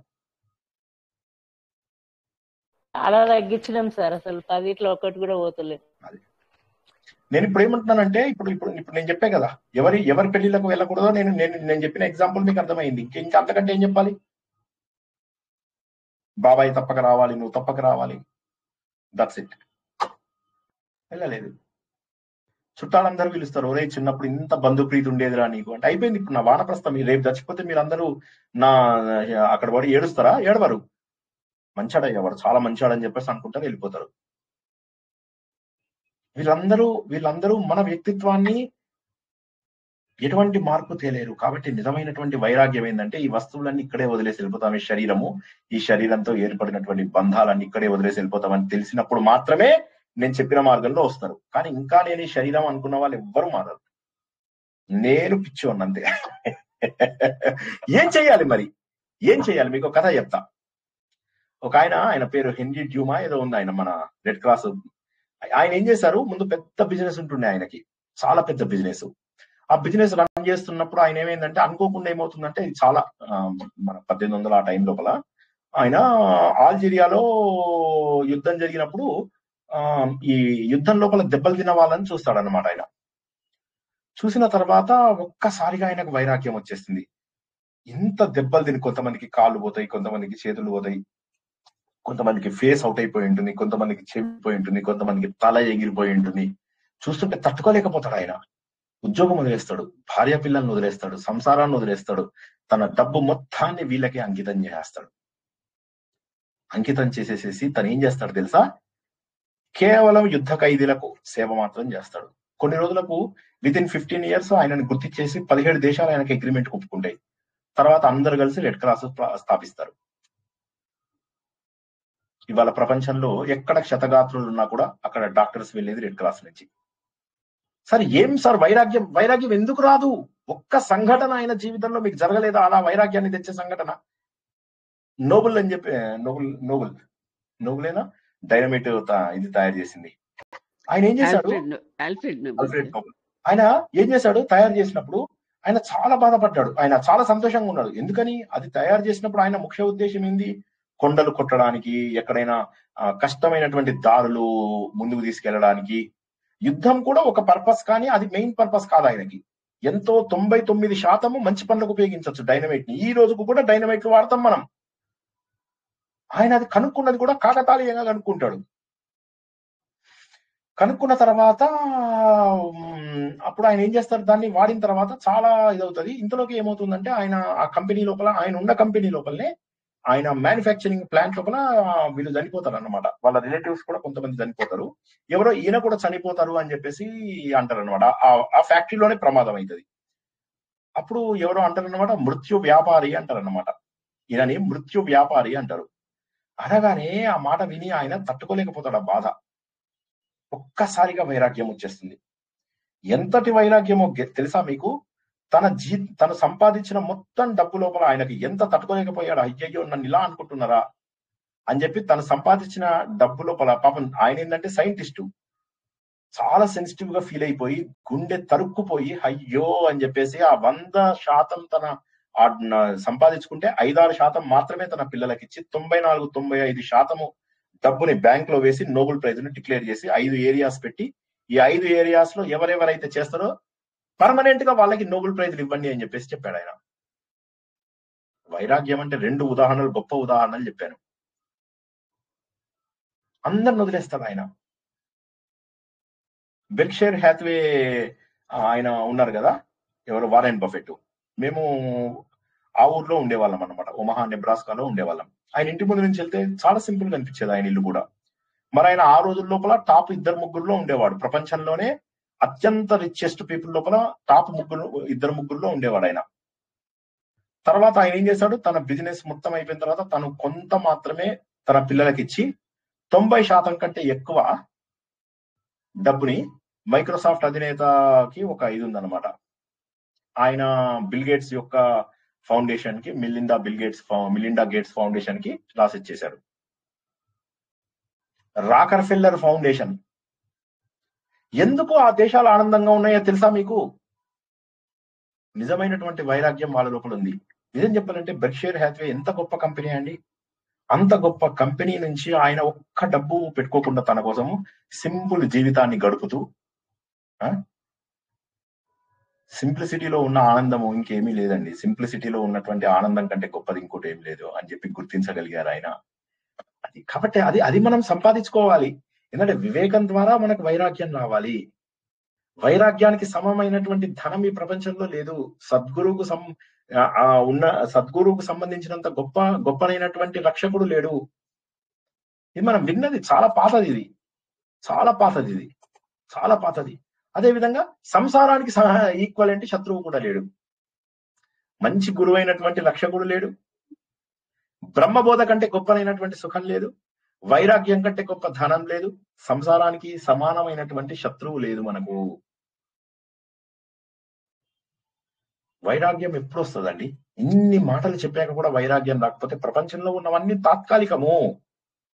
ఇవన్నీ తాత్కాలికము. ఏదో శాశ్వతం అనుకుంటున్నాం. కానీ వైరాగ్యం అనేది మీకు దుఃఖం ద్వారా, భయం ద్వారా ఓకే, అది కూడా మంచిదే. కానీ ఎంతైనా అక్కడ ఒక బాధ మిగిలిపోతుంది. ఒక దుఃఖం మిగిలిపోతుంది. కానీ ఆలోచన వల్ల వచ్చేటటువంటి వైరాగ్యము, వీళ్ళందరినీ చూస్తే మీకు అనిపించట్లేదా, అయ్యో మేము కూడా జీవితంలో ఏదో గొప్ప పని చేద్దామని అనిపించడం లేదా? ఒక గొప్ప పని చేసి ఇదైపోదామని. మనం చనిపోయిన తర్వాత కూడా బతికేలాగా బతకాలి. వాడు అది పవన్ కళ్యాణ్ సినిమా లోపల వాడు ఏమంటాడు, చచ్చాక బతికేలాగా బతకాలి, లే లే లే అని ఒక పాట ఉంది కదా, ఆ పాట లోపల చెప్తాడు చచ్చాక బతికేలాగా బతకాలి. అది నిజమైనటువంటి సేవాభావం అంటే. ఏ విధమైనటువంటి కల్మషాలు లేనటువంటి జీవితం ఉండాలి. రామానుజాచార్యులు ఆయన చాలా వీక్ ఉండేవారు అన్నమాట. పాపం చాలా వీక్ పర్సన్ ఆయన వీక్ పర్సన్ అయితే రానుపోను కూడా ఆయనని నదికి తీసుకెళ్ళడానికి తీసుకురావడానికి ఆయన శిష్యులు ఎవరో ఒకరు సహాయం చేస్తుండే వాళ్ళు. ఆయనకి సహాయం చేస్తుంటే ఆయన ఏం చేశారంటే ఎప్పుడు పాపం అలా ఉండేవారు. ఒక రోజు ఏమైందంటే రిటర్న్ వచ్చేటప్పుడు తన శిష్యుడు కనిపించలేదు. అప్పుడు అక్కడ ఉన్నటువంటి వేరే వర్ణం వాడిని చెయ్యి వేసుకొని ఇంటికి వచ్చారు. వాళ్ళు రాగానే అందరు శిష్యులందరూ ఆశ్చర్యపోతారు, గురువు గారు నదిలో స్నానం చేసే పవిత్రులు అయ్యారు, ఇతన్ని ముట్టుకొని మీరు అపవిత్రులు అయ్యారు అని. అంటే ఆయన అంటాడు, కాదు, ఇతన్ని ముట్టుకోవడం వల్ల నేను ఇంకా పవిత్రున్నయ్యాను. ఎందుకంటే నా మనసు లోపల అందరిలో బ్రహ్మభావమే ఉంది, అందరిలో ఉన్నటువంటిది ఒకటే అని నాకు తెలుసు, శాశ్వతమైనటువంటిది ఏదైతే అదొకటే ఉందని నాకు తెలుసు, శరీరంతో నాకు సంబంధం లేదు. శాశ్వతమైనటువంటిది ఒకటి ఉన్నప్పుడు నేను అశాశ్వతమైనటువంటి వస్తువుల గురించి ఎందుకు ఆలోచించాలి? అశాశ్వతమైనటువంటి మనుషుల గురించి, అశాశ్వతమైనటువంటి వర్ణాల గురించి, అశాశ్వతమైనటువంటి వర్ణాశ్రమ ధర్మాలు ఎందుకు ఆలోచించాలి? నేను ఆలోచించవలసినటువంటిది ఆ శాశ్వతమైనటువంటి బ్రహ్మ పదార్థం గురించి మాత్రమే. అనగానే అసలు శుభ్రపరచుకోవాల్సింది ఏంటి అనే విషయం అందరికి అర్థమైంది. శుభ్రపరచుకోవాల్సినది మన మనస్సు, మన లోపల ఆ శుభ్రత కావాలి. ఎంతసేపు సంసారంలో ఉంటే, ఇప్పుడు ఎంత బాగా చెప్పాను నేను, వైరాగ్యానికి సమమైనటువంటి డబ్బు, గురువుకి సమానమైనటువంటి రక్షకుడు, మోక్షానికి కంటే గొప్పదైనటువంటి ఇంకొక చదువు, సంసారం కంటే గొప్పదైనటువంటి శత్రువు ఇంకా ఉండరు. వాటికి దూరంగా వెళ్ళండి మొర్రో అని. లేదు సార్ మేము పారాయణ చేస్తాం, ఇంట్లోపల అందరం నోములు చేస్తాం, శనగల పర్వం నడిపించారు 1 నెల మొత్తం. ఎంత దారుణమైనటువంటి శిక్ష విధించారు దేవుళ్ళకి, ఎంత క్రూరంగా హింసిస్తున్నారు దేవుళ్ళని. భగవంతుడు చెప్పింది ఏంటి, మనం చేస్తున్నది ఏంటి అని గుర్తుంచుకోవాలి. భగవంతుడు పవిత్రులుగా మారండి అని చెప్పేసి అంటే ఎట్లాంటి, ఇప్పుడు శంకర మఠాలలో చేస్తున్నారు కదా, అట్లాగా శంకరాచార్య నాకు విగ్రహం వద్దు మొర్రో, విగ్రహాలు వద్దు అసలు అంటే ఆయనదే విగ్రహం పెట్టి అందులోపల ఒక ప్రీస్టుని పెట్టి పూజారిని పెట్టి ఆయన తీర్థాలు ప్రసాదాలు శటగోపాలు ఇవన్నీ పెడతాడు. ఏమంటాం శటగోపం అంటే తెలుసా ఎవరికైనా? శటగోపం ఎందుకు పెడతాడో తెలుసా? దాని మీద వాళ్ళ పాదాలు ఉంటుంది కదా, పాదాలు సార్, పాదాలే కదా సార్. ఇంకా చెప్పండి. పాదాలు మన తల మీద జ్ఞానం ఇవ్వడానికి ఉన్నటువంటి పాపాలు ప్రక్షాళన అయ్యేందుకు పెడతారండి. సహస్రారాన్ని యాక్టివేట్ చేయడానికి సార్, సహస్రారం దాన్ని శటగోప్యం అంటారు. జ్ఞానం ఇవ్వటానికి. శటగోప్యం అంటే ఏంటంటే extremely high secret. Extremely high secret అంటే ఏంటంటే ఒకే ఒక అవకాశం, మనం దేవుణ్ణి కోరుకునేటటువంటి అవకాశం. అది సీక్రెట్ గా, అది నెత్తిన పెట్టగానే ఇప్పుడు now it is your turn talk to God అని మీనింగ్ అన్నమాట. అది నెత్తి మీద పెట్టగానే దేవుడా నాకు ఒక కార్ ఇవ్వు, అది శటగోప్యం అంటే సీక్రెట్. శటగోప్యం అంటే టాప్ సీక్రెట్ ఇంగ్లీష్ లోపల చెప్పాలంటే. ఆ టాప్ సీక్రెట్ ఏంది అంటే మీరు కోరుకునేటటువంటి కోరిక. శటగోపం పెట్టగానే దండం పెట్టద్దు, కోరిక కోరుకోవాలా. ఇక మీకు అయిందిగా, ఇది మంచిది దొరికింది, ఇక రేపటి నుంచి మళ్ళా ఈ ఆలయాల చుట్టూ వెళ్ళి తొక్కండి అందరినీ, తన్నండి, దొరికినట్టుగా తన్నండి, తొయ్యండి అందరినీ. తీర్థం, సగం తీర్థం నేల మీద, సగం తీర్థం ఇక్కడ, సగం తీర్థం నోట్ల. ప్రశాంతంగా చెయ్యండి ఏ పని చేసినా అని భగవంతుడు చెప్తుంటే మనం ఎంత కూడా చేస్తారు కదా సార్. శటగోప్యం చేసినప్పుడు కూడా చేస్తారు సార్. మీకు టోపి పెట్టినారంటే శటగోపం పెట్టినాడులే అంటారు, అది కూడా అంటారు మనుషులు. అది కూడా హేళన కూడా చేసేటోళ్ళు ఉన్నారు. అవును, ఇక్కడ మనకు శటగోపం పెట్టినప్పుడు మీరు కోరిక కోరుకోవాలి. ఇప్పుడు శంకరాచార్య కోరికలొద్దు ముర్రో అన్నటువంటి శంకరాచార్య టెంపుల్కి వెళ్ళారండి. మీరు వెళ్తే అక్కడ ఇలా పెట్టారు, ఆయన వచ్చి మీకు శటగోపం పెట్టాడు. ఇప్పుడు మీరు ఏమని కోరుకుంటారు? నాకు బంగ్లా కావాలా, కార్ కావాలని కోరుకుంటే ఆయన లవోదివో ముత్తుకోడా? ఏ దేవుడు కూడా మనం కోరుకుంటున్నటువంటి కోరికలకు యాక్సెప్ట్ చేయడు. ఎందుకంటే శ్రీకృష్ణ పరమాత్మ ఏం చెప్పాడు? కోరికతో ఏ పని చేసినా కూడా నేను అవిక్రమ నాశదోషం, ప్రత్యవాయ దోషం ఉంటాయి. కాబట్టి ఒక కోరికతోటి ఒక యజ్ఞము, యాగము, హోమము, వ్రతము, పారాయణము ఏది చేసినా ఎన్ని నియమాలతో చేయాలో తెలుసా? ఎంత కష్టపడి చేయాలో తెలుసా? పూర్వకాలం లోపల ఒక యజ్ఞం, ఇప్పుడు దక్షుడు తల పడిపోయిందని చెప్పేసి అందరు వెళ్ళి శివుడి దగ్గరికి వెళ్తారు. అక్కడ దక్షుడిని బతికించడం అని కాదు, ముందు ఆ యజ్ఞాన్ని పూర్తి చేయొచ్చు. రఘువంశం కథ మీకు వచ్చేవారని చెప్తా కానీ ఆ చిన్న ముక్క చెప్తాను. లోపల రఘువు ఇంద్రుడితోని కొట్లాడతాడు. మా నాన్నగారు చేస్తున్నారు, అశ్వాన్ని ఇచ్చేయని. ఇంద్రుడు అంటాడు, ఇవ్వను పో, ఏం చేస్తావు చేసుకో అంటాడు. వజ్రాయుధంతో కొట్టినా కూడా ఇతనికి దెబ్బపడి మళ్ళీ లేచేస్తాడు. లేవగానే అప్పుడు ఇంద్రుడు అంటాడు, నువ్వు చాలా శక్తిమంతుడివి అంటే, అప్పుడు ఇతను అంటాడు, మరి ఏం చేద్దాం ఇప్పుడు, మీరు గుర్రం ఇవ్వకపోతే మా నాన్నది ఆ బంధ పూర్తి కావు, అది పూర్తయితే గానీ మా నాన్న సంతోషంగా ఉండరు అంటే, లేదు నాయన అది మాత్రం నేను చేయలేను, 100 మాత్రం పూర్తి కావద్దు మీ నాన్నవి అంటాడు. సరే అప్పుడు ఆయన అంటాడు తెలుసా, మీరే వచ్చి మా నాన్నతో మాట్లాడండి అంటాడు.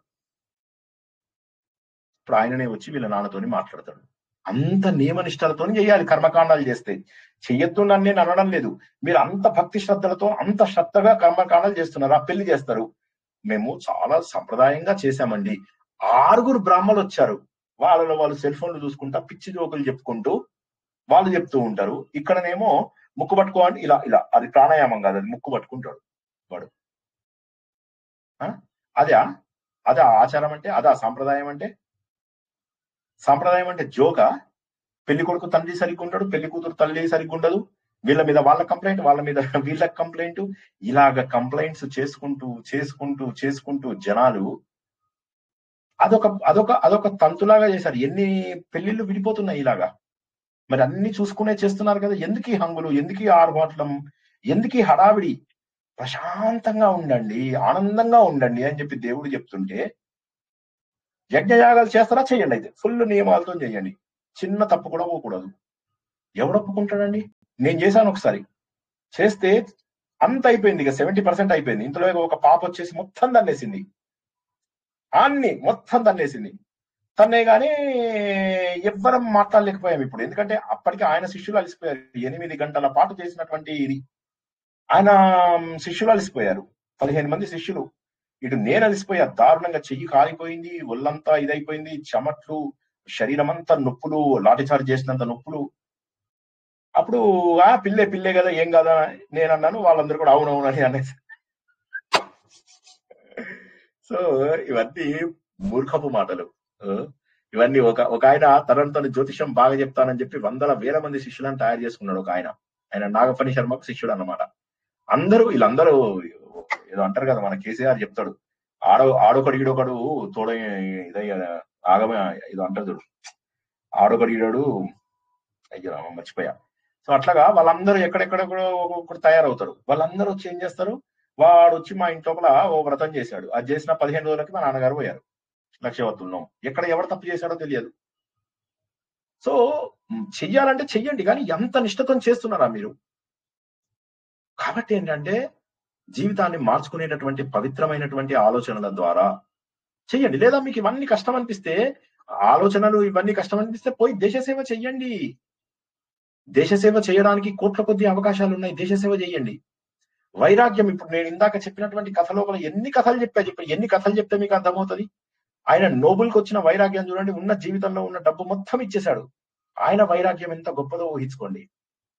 అదే విధంగా మీరు చూసినట్లయితే ఈయన యొక్క వైరాగ్యం చూసుకోండి, రామానుజుడి యొక్క వైరాగ్యం చూసుకోండి. ఒకసారి ఆలోచించండి, మీకు ఏమనిపిస్తుంది అంటే, ఇవన్నీ ఏంటంటే మీరు గుర్తించాల్సినది, వైరాగ్యం రాందే ఏవి కూడా జీవితం లోపల సాధించము.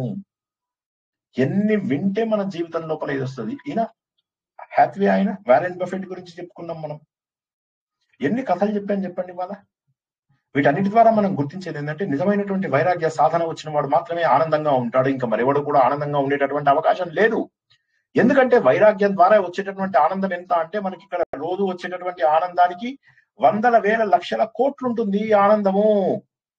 దేవ ఆనందము అని చెప్పేసి, స్వర్గానందము, బ్రహ్మానందము అని ఉంటాయి. ఆ బ్రహ్మానందం అనేది ఎంత గొప్పది తెలుసా? ఒకటి పక్కన 20 సున్నాలు పెడితే, ఇప్పుడు ఇక్కడ దొరికేది మనకి 1 అయితే, అక్కడ దొరికేది ఒకటి పక్కన 20 సున్నాలు, 1 × 10⁻20.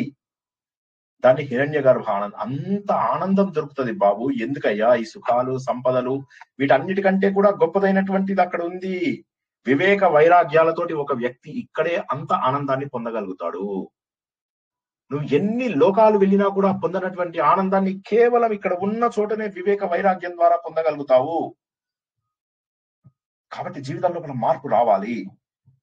భయం ద్వారానో దుఃఖం ద్వారానో వచ్చే వైరాగ్యము కొంతవరకు ఓకే అయినప్పటికీ కూడా ఆలోచన ద్వారా వచ్చినటువంటి వైరాగ్యం అన్ని అశాశ్వతం అని చెప్పి గుర్తించిన వాడు, ఆయన అశాశ్వతమని గుర్తించడం ఏంది? అశాశ్వతమే కదా. ఎవడు శాశ్వతం చెప్పండి? నేను శాశ్వతమా? మీరు శాశ్వతమా? మీ బంగారు శాశ్వతమా? మీ కార్డు శాశ్వతమా? మీ చుట్టాలు శాశ్వతమా? మీ స్నేహితులు శాశ్వతమా? మీ ఒంట్లో ఉన్నటువంటి వస్తువులు శాశ్వతమా? ఇంట్లో వస్తువులు శాశ్వతం కాదు, ఒంట్లో వస్తువులు శాశ్వతం కాదు, ఇంట్లో ఉన్న మనుషులు శాశ్వతం కాదు, బయట ఉన్న మనుషులు శాశ్వతం కాదు. ప్రతిదీ అశాశ్వతమైనటువంటిదే. ఆఖరికి మన శరీరంతో సహా మనం ఒంటి మీద వేసుకున్న ఈ రుద్రాక్ష ఉంది కదా, మా నాన్నగారు అస్తమించినప్పుడు నేను చూస్తే ఆయన రుద్రాక్ష అక్కడ కార్ లోపల కనిపిస్తే తట్టుకోలేకపోయా నేను.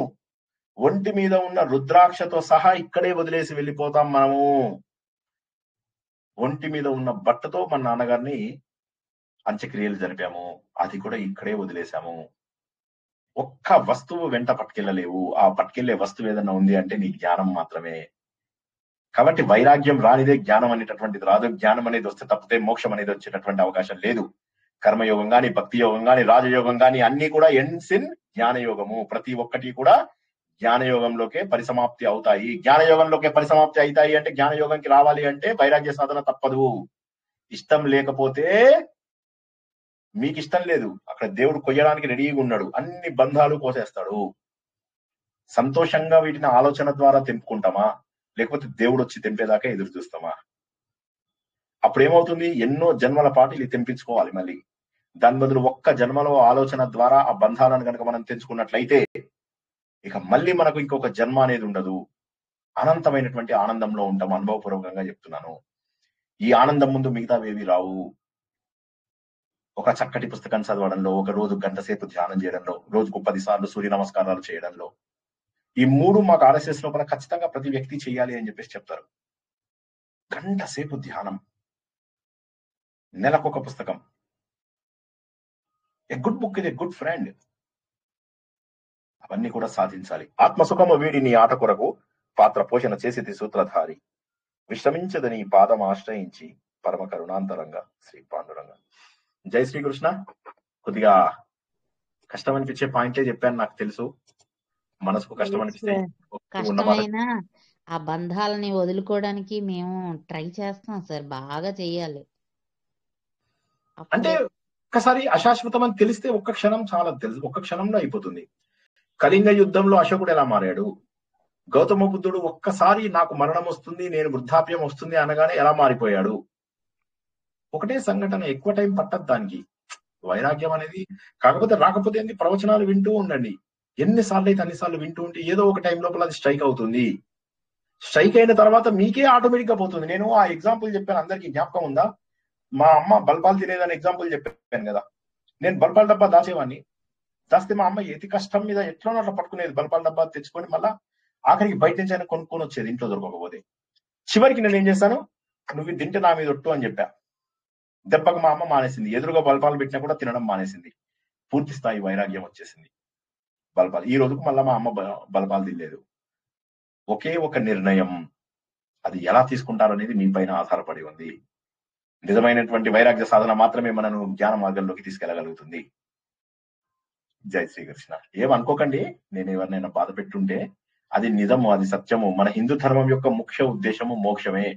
మనకంటే ఎక్కువ డబ్బు ఉన్న వాళ్ళు, మనకంటే ఎక్కువ బంధువులు ఉన్న వాళ్ళు, మనకంటే ఎక్కువ అష్ట ఐశ్వర్యాలు అంటారు తెలుసా? అష్ట ఐశ్వర్యాలు అంటే మనకున్నటువంటి బంధువులు, మిత్రులు, పుత్రులు, శిష్యులు, వీటితో పాటుగా ధనకనక వస్తు వాహనాలు, ఇవన్నీ ఉన్నటువంటి రాజులు. ధనకనక వస్తు వాహనాలు, పుత్రులు, మిత్రులు, బంధువులు, సేవకులు, వీళ్ళు ఈ 8 కలుపుకుని ఏవైతే ఉంటాయో వీటిని అష్టైశ్వర్యాలు అంటారు. ఈ అష్టైశ్వర్యాలు ఉన్నటువంటి వాళ్ళు కూడా అన్ని వదిలేసేసి వైరాగ్యంతో అడవిలోకి వెళ్ళిపోతే మనం ఎంత, మన బతుకులు ఎంత? ఒక్కసారి ఆలోచించండి. ఎందుకు వెళ్ళేవాళ్ళు ఆ రోజుల్లో? ఎందుకు వెళ్ళేవాళ్ళు? ఈ రోజు ఏంటంటే మనకు సుఖాలు అలవాటైపోయి వెళ్ళడానికి ఇష్టపడడం లేదు. మనం అడవుల్లోకి వెళ్ళక్కర్లేదు. ఫోన్ లోపల కాంటాక్ట్లు డిలీట్ చేస్తే చాలు. మెల్లగా మెల్లగా ఫస్ట్ 2 రోజులు కష్టం అనిపిస్తుంది, తర్వాత అలవాటు పడిపోయి చాలా ఆనందంగా కూడా అనిపిస్తుంది. జై శ్రీకృష్ణ. ఏమనుకోవద్దు, మళ్ళీ నేను అన్నందుకు ఉన్నవి తత్వాన్ని చెప్పాలి కాబట్టి గట్టిగా చెప్పాను. నిజం నిష్ఠూరమే సార్, నిజం చెప్తే నిష్ఠూరం ఉంటారు. జై శ్రీకృష్ణ. జై శ్రీకృష్ణ సార్. జై శ్రీకృష్ణ. యాక్చువల్లీ చిన్న డౌట్ ఉంది, అందుకని పిలిచాను. అఫ్కోర్స్ ఇది అవుట్ ఆఫ్ ఇది సార్. ఇప్పుడు దేవుడు చల్లగా చూసి మీరు అన్న పాయింట్స్ లోనే గ్రాడ్యువల్లీ నా లైఫ్ స్టైల్ మారుతోంది. అండ్ లక్కీగా నాకు ఏమీ ప్రాబ్లమ్స్ లేవు. ఐఎమ్ ఏబుల్ టు ఫాలో మీరు అన్న ప్రతి వాక్యం నేను ఫాలో చేయగలుగుతున్నా. బట్ రీసెంట్లీ నేను మెడిటేషన్ ఒకటి మొదలెట్టాను సార్. బట్ అది ఎందుకునో నాకు అది చేసినప్పుడు తలకాయ నొప్పి వస్తుంది. ఈజ్ ఇట్ కొత్తగానగానే అంటారా లేక జస్ట్ అడుగుదామని? కొత్తదనమే అయి ఉండొచ్చు. ముందుగా మీరు 15 minutes నేను మీరు అన్నారు కదా కదలకుండా కూర్చోవాలి, ఏ డిస్టర్బెన్స్ వచ్చినా కదిలితే పోతుంది అని. ఒక 5-10 నిమిషాలతో ప్రారంభించి మెల్లమెల్లగా పెంచండి. తలకాయ నొప్పి వచ్చే కంటే కొద్ది ముందు ఆపేసి చూడండి, అలా ప్రయత్నం చేసి చూడండి. మీకు అసలు తలకాయ నొప్పి రాదు. జనరల్లీ తలకాయ నొప్పి ఉంటే పోతుంది, కానీ తలకాయ నొప్పి ఫస్ట్ లో రాలేదు సార్. యాక్చువల్లీ 2-3 రోజులుగా రోజు వస్తుంది. అందుకని జస్ట్ అడుగుదాం, ఇది ఏదైనా కొంచెం ఎక్సెస్ అవుతుందా? లేదు, ఎక్సెస్ కాదు. ఎవరైనా కూడా గంట సేపు అవలీలాగా చేయగలుగుతారు. ఎవరైనా కూడా ఏ అనుభవం లేని వాళ్ళు కూడా గంట సేపు చేయగలుగుతారు. వాతావరణ మార్పు అయిండొచ్చు, లేకపోతే ఆరోగ్య విశేషాలు అయి ఉండొచ్చు, కానీ గంట సేపు చేయకపోవడం అసంభవం. మధ్యలో మేబీ కదలడం అవన్నీ సహజం అయి ఉండొచ్చు, కానీ ఆ తలకాయ నొప్పి రావడం అనేది జరగదు. ఎందుకంటే మనము ఫోకస్ ప్రశాంతంగానే ఉంటాం కదా, ఆ సమయంలో మనకు ఆలోచనలు ఉండవు. కాబట్టి నిజం చెప్పాలంటే తలకాయ నొప్పి ఉండకూడదు. అది నేను అనుకోవడం వాతావరణ మార్పు అయి ఉండొచ్చు, లేదా మీ ఆరోగ్యకు సంబంధించింది కూడా అయి ఉండవచ్చు. దానికి దీంతో నేను సంబంధం లేదు. జై శ్రీకృష్ణ.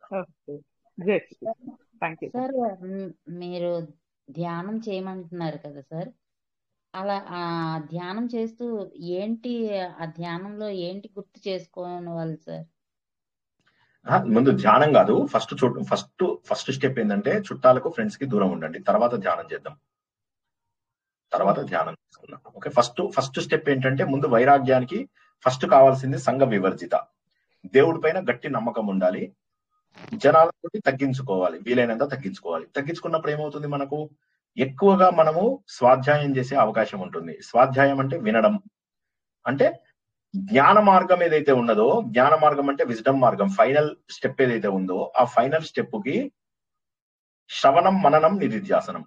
శ్రవణం అంటే వినడం, మననం అంటే రిపీటెడ్ గా వినడం లేదా మనలో మనం మననం చేసుకోవడం. మూడవది నిధిధ్యాసనం, దాన్ని ఆచరణలో పెట్టడం.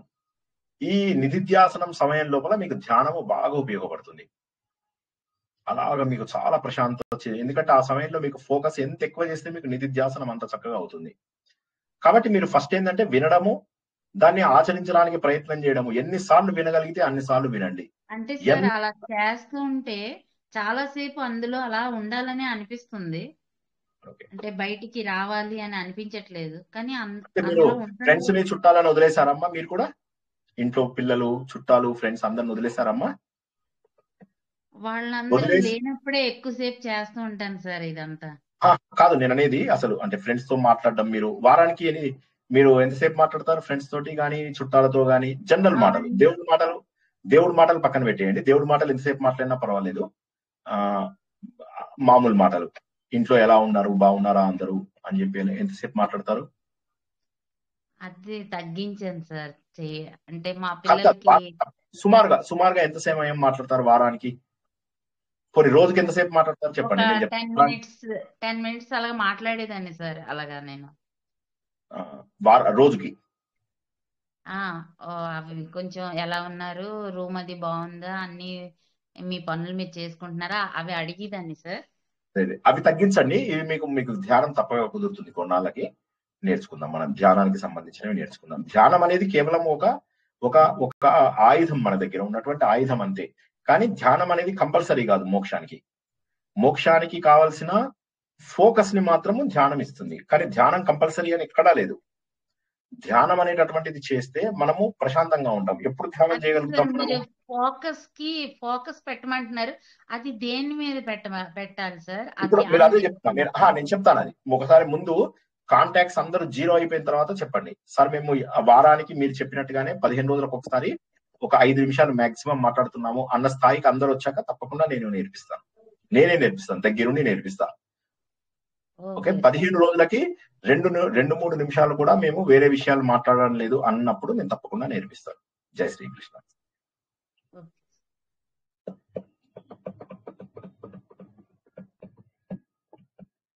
ఇంకా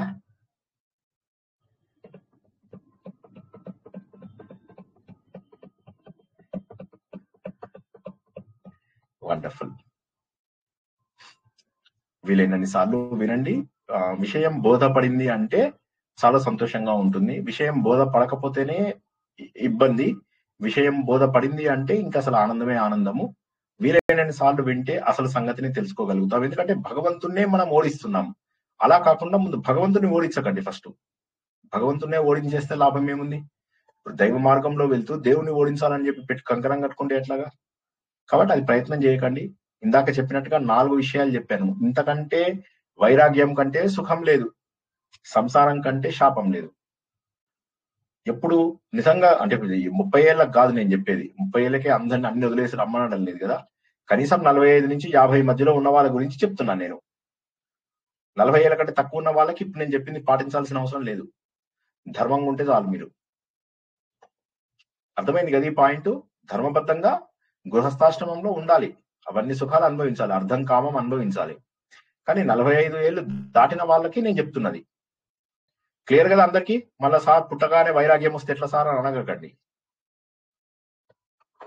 నిద్రలు పోతున్నారా అందరూ? ఏమైంది లేదు, నిద్రపోవట్లేదండి సార్. క్లియర్ గా ఉంది సార్. Okay, wonderful wonderful. మేము ధ్యానం కూర్చోవాలంటే సార్ ఎక్కువసేపు కూర్చోలేం. ఒక వయసు వచ్చినందుకు నడుములు వస్తాయి ఒకసారి. అది ఒకటి ఉంది. మీరు అందరూ చుట్టాలని ఫ్రెండ్స్ ని అందరిని వదిలేసారా వేణుగోపాల్ గారు? ఎవరితో ఫ్రెండ్స్ లేరు సార్ నాకు. 2 ఉన్నారు అంతే. ఎప్పుడోసారి వారానికి ఒకసారి ఫ్రెండ్స్. ఎంతో ఆరోగ్యం బాగాలేదు ఇద్దరికి.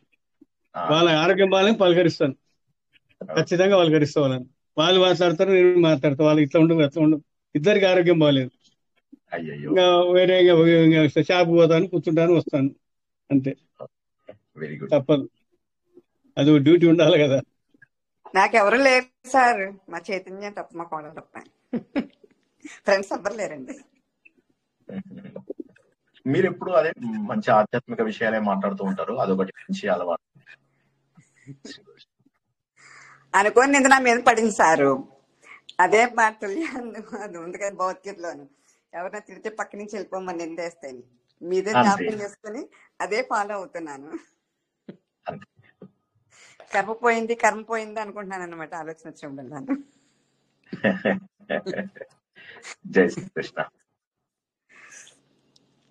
కృష్ణ గురువు గారు, ఇప్పుడు మనకి ఎవరైనా ఐపీ పెట్టారనుకోండి, అప్పుడు దానికి కూడా మన కర్మ తొలగినట్టేనండి? ఏంటండి? సారీ, ఐపీ పెడతారు కదండి, అట్లా మనకి ఎవరైనా మాకు ఐపీ పెట్టారు, రుణం తీరిపోయింది అనుకోండి, అంతే. రుణం తీరిపోయింది అనుకోండి, మానవ ప్రయత్నం చేయండి. చేసిన తర్వాత కూడా అది మీకు అందలేదు అంటే రుణం తీరిపోయినట్టే. మానవ ప్రయత్నం చెయ్యాలి తప్పకుండా. చేసి అప్పుడు కూడా రాలేదు అంటే అది భగవత్ నిర్ణయం అని చెప్పాను, వదిలేయడమే. అందరికీ జరుగుతాయి అట్లాంటివి, అందరికీ జరుగుతాయి. నాకు కూడా జరిగాయి అట్లాగా. కానీ మానవ ప్రయత్నం చేశాను. నాకు కూడా డబ్బు అలా ఇదైనప్పుడు ఒకసారి అట్లాగే ఒక ఇంటికి మేము అడ్వాన్స్ ఇచ్చామన్నమాట. ఇచ్చిన తర్వాత 2వ రోజు అతను డ్రాప్ అయ్యాడు. ఆ డబ్బులు ఇస్తానని చెప్పేసి చాలా సతాయిచ్చాడు.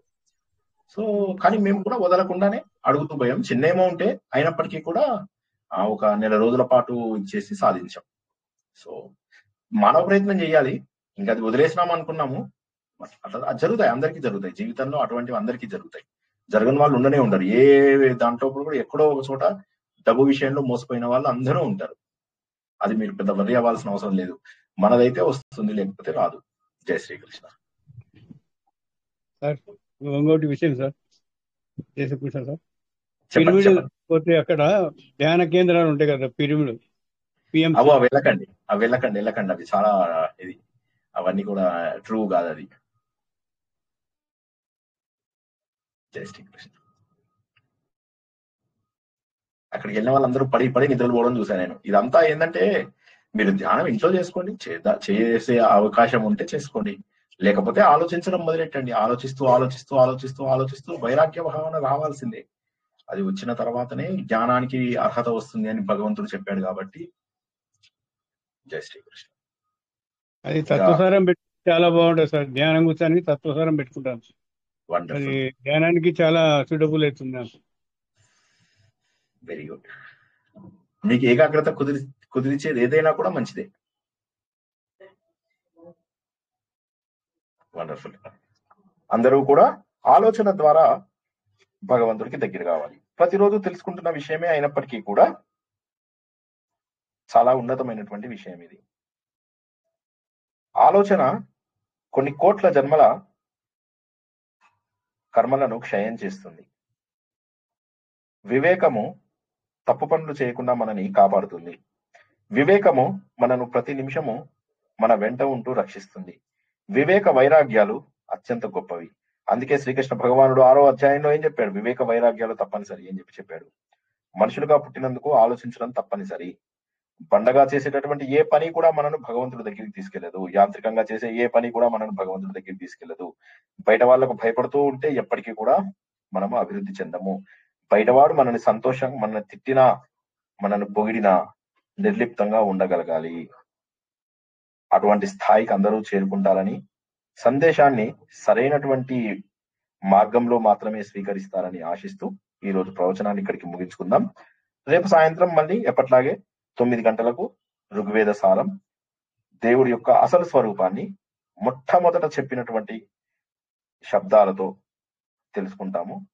మరిన్ని గొప్ప విషయాలను రేపు తెలుసుకుంటాము. ప్రవాహ ఉపనిషత్తు అయిపోయింది. కొత్త విషయాన్ని రేపు మళ్ళీ తెలుసుకుంటాము. పునర్దర్శనం రేపు రాత్రి 9 గంటలకు. అందరికీ శుభం కలుగుగాక. జై శ్రీరామ్. జై శ్రీకృష్ణ. శ్రీకృష్ణ. జై శ్రీకృష్ణ సార్. జై శ్రీకృష్ణ.